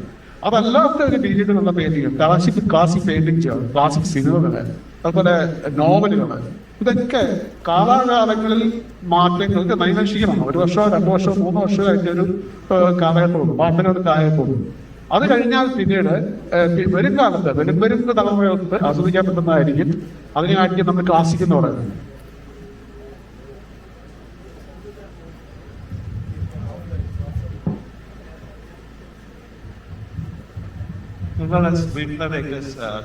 ഫോമിൽ ഭയങ്കര വിശ്വസിക്കുന്ന ആൾക്കാരാണ്. ഞങ്ങൾക്ക് ആദ്യം ഒരു ഫോം ആവശ്യമാണ്. അപ്പൊ ട്രാഫിക് എഴുതുമ്പോഴും അത് ആവശ്യമാണ്. ഇപ്പൊ നേരത്തെ പപ്പൻ ചോദിച്ചത് അമോസ് ഫെറോസ് ബൈബിള് അല്ലെങ്കിൽ അതുപോലത്തെ സിനിമകൾ. പക്ഷെ അതിനേക്കാളൊക്കെ മുമ്പ് ഞങ്ങളെ സ്വാധീനിച്ചത് റാഷമോണാണ്. റാഷമോണിലാണ് ആ ഒരു സ്ട്രക്ചർ ആദ്യമായിട്ട് കണ്ടത്. പിന്നെ ഈ പറയുന്ന പോലെ മലയാളത്തിൽ തന്നെ യവനിക വളരെയധികം സ്വാധീനിച്ച ഒരു സിനിമയാണ്. അപ്പൊ ട്രാഫിക്കിലേക്ക് വരുമ്പോൾ ആ കഥ അത്തരം ഒരു സ്ട്രക്ചർ ആവശ്യപ്പെട്ടു എന്നുള്ളതും ഞങ്ങൾക്ക് സഹായകരമായി. കാരണം ഒരു ദിവസത്തിനുള്ളിൽ നടക്കുന്ന കഥയായിരിക്കണം. ആ ഒരു ദിവസത്തിനുള്ളിൽ പലരുടെ ജീവിതങ്ങൾ പറഞ്ഞു പോകുന്ന കഥയാണ് 1000-ഓളം കഥ. ഒരു ദിവസം ഉച്ചയ്ക്ക് 2 മണിക്ക് ഒരാളുടെ കഥ പറയുമ്പോൾ അതേ 2 മണിക്ക് മറ്റേ ആൾ എന്ത് ചെയ്തു എന്നുള്ളതും ഞങ്ങൾ പറയേണ്ടിയിരിക്കുന്നു. അതാണ് ട്രാഫിക്കിന്റെ കഥ ആവശ്യപ്പെട്ടതാണ്. അതായത് ആ സ്ട്രക്ചറിന് വേണ്ടി ഉണ്ടാക്കപ്പെട്ട കഥയില്ല. അതൊരു പത്രവാർത്തയിൽ നിന്നുണ്ടായ ഒരു സിനിമയാണ്. ആ പത്രവാർത്ത കണ്ടപ്പോൾ ഈ 24 അവേഴ്സിൽ ഈ പറയുന്ന രീതിയിൽ പറയണമെങ്കിൽ ഇത്തരം ഒരു സ്ട്രക്ചർ ആ കഥ ആവശ്യപ്പെടുന്നു എന്നുള്ളത് ആ കഥയിലേക്ക് ഞങ്ങളെ അട്രാക്ട് ചെയ്യാൻ ഉള്ള ഒരു കാരണം അതായിരുന്നു. കാരണം ഭയങ്കര ചാലഞ്ചിങ് ആണ്. അപ്പോൾ അങ്ങോട്ടും ഇങ്ങോട്ടും ഒന്നും മാറിപ്പോകാൻ പാടില്ല എന്നുള്ളത്. ഓഫ്കോഴ്സ് ആമോസ് ഫെറോസ് ഈ പറഞ്ഞ പടങ്ങളെല്ലാം നിങ്ങളെ സ്വാധീനിച്ചിട്ടുണ്ട്. പക്ഷെ ഒരു ആമോസ് ഫെറോസോ ബൈബിളോ റിപ്പീറ്റ് ചെയ്യാം എന്ന് വിചാരിച്ചുണ്ടാക്കപ്പെട്ടതല്ല ട്രാഫിക് എന്നാണ് പറയാൻ ഉദ്ദേശിക്കുന്നത്. ട്രാഫിക്കിന്റെ കഥ അത്തരം സ്ട്രക്ചർ ആവശ്യപ്പെടുന്നതാണ്. പിന്നെ ഈ പറഞ്ഞ സ്ട്രക്ചർ എന്ന് ഞാൻ ഉദ്ദേശിക്കുന്നത് സീൻ 1 മുതൽ 80 വരെ അല്ലെങ്കിൽ 100 വരെ 1, 2, 3, 4 ഇട്ട് ഒരു ജനറൽ സ്ട്രക്ചർ ഞങ്ങൾക്ക് ആദ്യം ആവശ്യമാണ്. കഥ ആവശ്യമാണ്. അതുപോലെ തന്നെ 1, 2, 3, 4 ഇട്ട് 100 വരെ അല്ലെങ്കിൽ 80 സീൻ ഉണ്ടോ അങ്ങനെ ആ സ്ട്രക്ചറിന് ശേഷം അത് പിന്നീട് മാറാം, എത്ര തവണ വേണമെങ്കിലും കാണാം. പക്ഷെ ആദ്യം ആ ഒരു മാപ്പിംഗ് ഈ സിനിമ എന്താണെന്നുള്ളതിന്റെ ഒരു ബേർഡ് സൈക്കിൾ കിട്ടണമെങ്കിൽ അങ്ങനെ ഒരു സ്ട്രക്ചർ വെച്ച് ഞങ്ങൾക്ക് തുടങ്ങാൻ പറ്റുന്നത് ഞങ്ങളുടെ രീതിയാണ്. അവിടെ സംവിധായകൻ എന്ന് പറയുന്നതാണ് ഞങ്ങളുടെ കൂടെ ഉണ്ടാക്കിയിരിക്കുന്നത്. ഞങ്ങൾ ആദ്യം ചെയ്ത ഒരു സംവിധായകനോട് കഥ പറഞ്ഞാൽ ഞങ്ങൾ പറയുന്ന ഒരു 4 വരി കഥയെ ആ 4 വരി കഥയിൽ നിന്ന് ഒരുപാട് ചർച്ചകളിലൂടെ അത് വലിയ കഥയാക്കി ഞങ്ങളൊരു 1 ലൈൻ എഴുതി സീൻ ഓർഡർ എഴുതുകയും ആ സംവിധായകനായിട്ടിരുന്ന ആ സീൻ ഓർഡർ വീണ്ടും പലതവണ മാറ്റുകയാണെങ്കിൽ സ്ക്രിപ്റ്റ് എഴുതുകയും ചെയ്യുകയാണ് ചെയ്തത്. ആ രീതിയിലാണ് സ്ട്രക്ചർ ഞങ്ങൾക്ക് വളരെ ഇമ്പോർട്ടന്റ് ആയിട്ടുള്ള ഒരു കാര്യം. ഞങ്ങൾക്ക് ഒരിക്കലും സീൻ ഒന്ന് എഴുതുമ്പോൾ ഞങ്ങൾക്ക് അറിയണം 2 എന്താണ്, 2 എഴുതുമ്പോൾ ഞങ്ങൾ അറിഞ്ഞിരിക്കണം 3 എന്താണ്. അതല്ലാതെ ഞങ്ങൾക്ക് എഴുതാൻ സാധിച്ചിട്ടില്ല. അപ്പൊ ട്രാഫിക്കിന്റെ കാര്യം എന്താണ് ആ കഥ ആ സ്ട്രക്ചർ ആവശ്യം.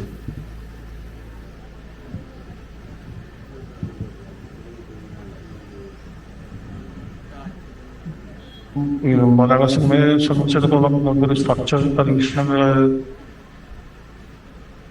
ഒരു ഓഡിയൻ അതിനു വേണ്ടിയിട്ട് ഓപ്പണാകുന്നത് എപ്പോഴാണ് നമുക്ക് അതിനായിട്ടൊരു പെട്ടെന്ന് പുതിയ ശീലത്തിനപ്പുറത്തേക്ക് പുതിയൊരു സംഗതി കിട്ടുമ്പോൾ ഒരു വളരെ പണം മുടക്കമുണ്ടായ ഒരു പരിപാടി ആയതുകൊണ്ട് വളരെ കുറച്ച് ആൾക്കാർ മാത്രമാണ് അത് ശരിക്കും എക്സ്പെരിമെന്റ് ചെയ്യാൻ ഈ ഒരു എക്സ്പെരിമെന്റ് ഫോർമാറ്റ്. പക്ഷെ എന്നാലും കൂടുതലിന് ശേഷം ഞാൻ അതിനെ എത്തുമ്പോൾ ഒരു ചെറിയ മീനല്ലാതെ സിനിമയാണ്. എത്തുമ്പോൾ ഒരു ചെറിയ മീനിലൊരു ഫിക്ഷണൽ വേൾഡ് ഉണ്ട്. അതായത് അതിന്റെ അകത്ത് കഥാപാത്രം ക്രിയേറ്റ് ചെയ്യുന്ന ഫിക്ഷണൽ വേൾഡ്, അയാളുടെ തന്നെ വേൾഡ് നമ്മളൊരു കോൺഫ്ലിക്റ്റ് ആണ് ആ സിനിമയുടെ ബേസിക് ലൈൻ എന്ന് പറയുന്നത്. അത് തീർച്ചയായിട്ടും അത് സാധിക്കുന്നതിൽ നിന്നും ഇൻസ്പയർ ആണ്. ഇൻഫാക്ട് ഞാൻ പിന്നീട് സംവിധാനം ചെയ്ത സിനിമ, അതായത് 18-ാം പടി സിനിമ ശരിക്കും സിദ്ധാർത്ഥയിൽ നിന്ന് ഇൻസ്പയർ ആണ്. അതാണ് ഈ തക്ഷകന്റെ കഥയിൽ നിന്ന് ഇൻസ്പയർ ആണ്. പ്രൈമറിലി എൻ്റെ ഒരു പ്രോസസ്സിൽ ആ ഒരു ന്യൂക്ലിയസ് എന്ന് പറയുന്നത് ഒരു ഗ്രേറ്റ് കോൺഫ്ലിക്റ്റ് എന്ന് പറയുന്നത് ഞാൻ എടുക്കുന്ന ഒരു സിറ്റി പോയിന്റിൽ നിന്നാണ്. ആ ഒരു കോൺഫ്ലിക്റ്റിംഗ് പോയിന്റിൽ നിന്നാണ് നമ്മൾ ആ ഒരു സ്ക്രീനിലെ സ്ട്രക്ചർ പോകുന്നത്. പക്ഷേ ലീനിയർ നോൺ ലീനിയറിന് അപ്പുറത്തേക്ക് ഫ്രാക്ചേർഡ് ആയിട്ടുള്ള സ്ട്രക്ചർ ഉണ്ട്, സൈക്ലിക്കൽ സ്ട്രക്ചേഴ്സ് ഉണ്ട്.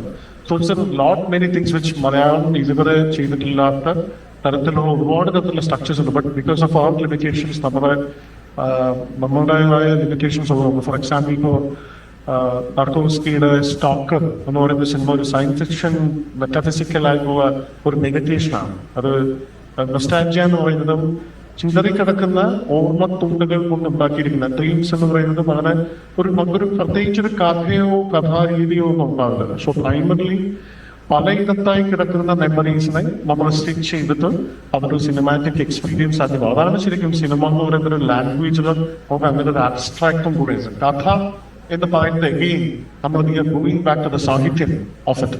അതായത് കൃത്യമായിട്ടൊരു ക്ലാസിക് 3 ആക്ട് സ്ട്രക്ചർ ഒരു കഥ വേണം.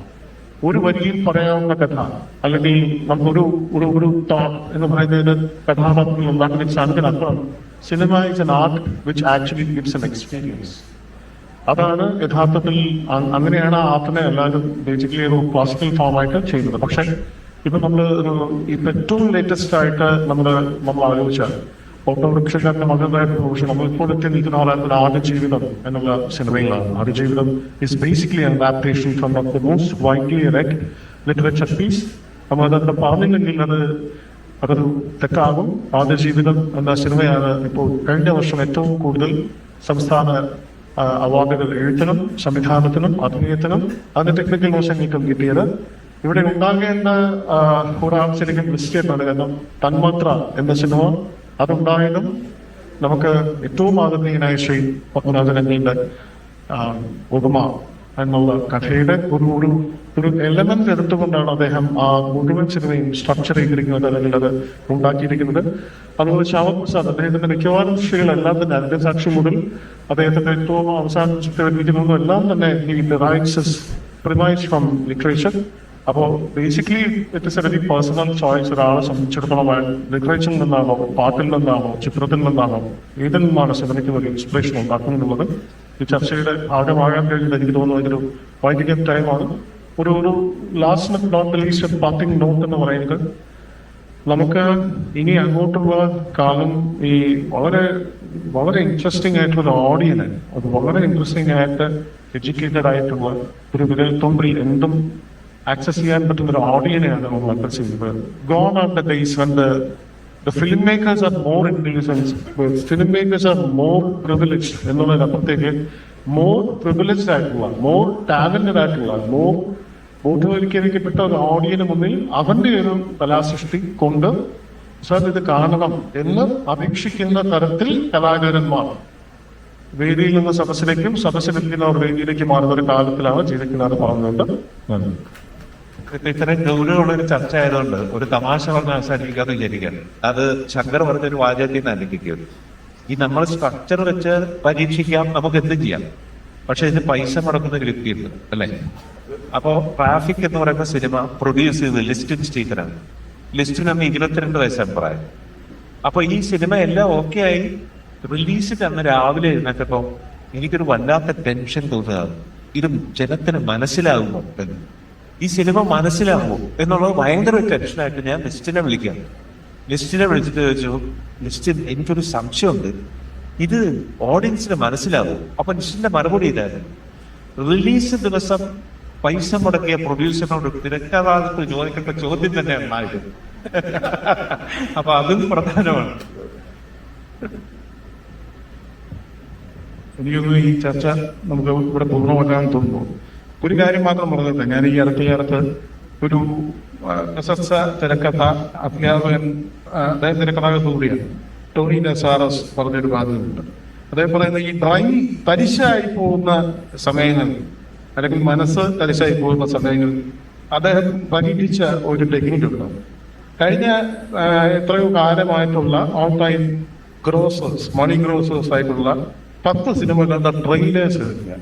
ഈ ട്രെയിലേഴ്സ് കാണുക, ആ ട്രെയിലേഴ്സിൽ നിന്ന് ഇൻസ്പയർ ആയിട്ട് അദ്ദേഹം ഒരു തിരക്കഥ എഴുതി. That was success. അപ്പൊ അത്തരം ചില പരീക്ഷണം നിങ്ങളൊക്കെ നടത്തുന്നുണ്ടാകും എന്ന് വിചാരിക്കുന്നു. എനിക്കറിയാം സഞ്ജു ഓരോ ഇതിനൊക്കെ നിരന്തരം എഴുതുന്നവരല്ല, ബാക്ക് ടു ബാക്ക് എഴുതുന്നവരല്ല, അത്യാവശ്യം ഭൂമി ധരിച്ചിട്ട് ചിങ്ങയുടെ ഉളവെടുക്കുന്ന എഴുതുകാരാണ്.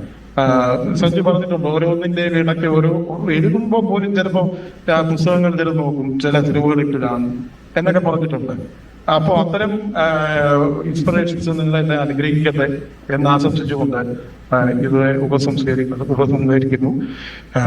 എല്ലാവർക്കും നന്ദി. ഇത് ബോറിംഗ് ആയില്ല എന്ന് വിചാരിക്കുന്നു. Thank you.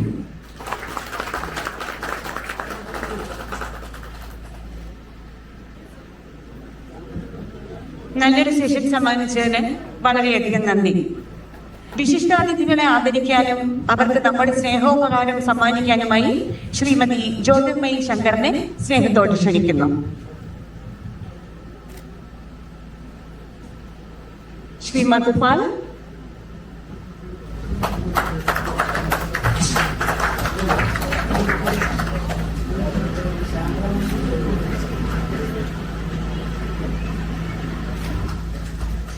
ശ്രീ അനന്തപത്മനാഭൻ,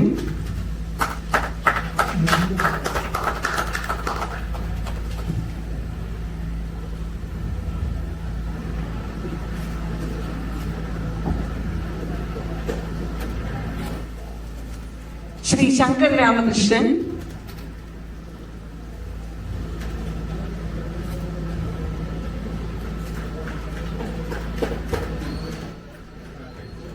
ശ്രീ സഞ്ജയ്,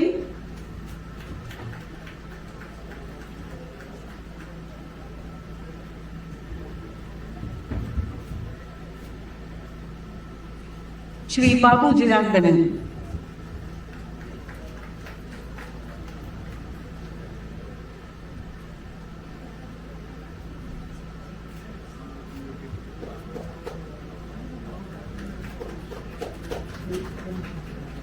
നന്ദി ശ്രീ ജ്യോതിർമയി ശങ്കരൻ,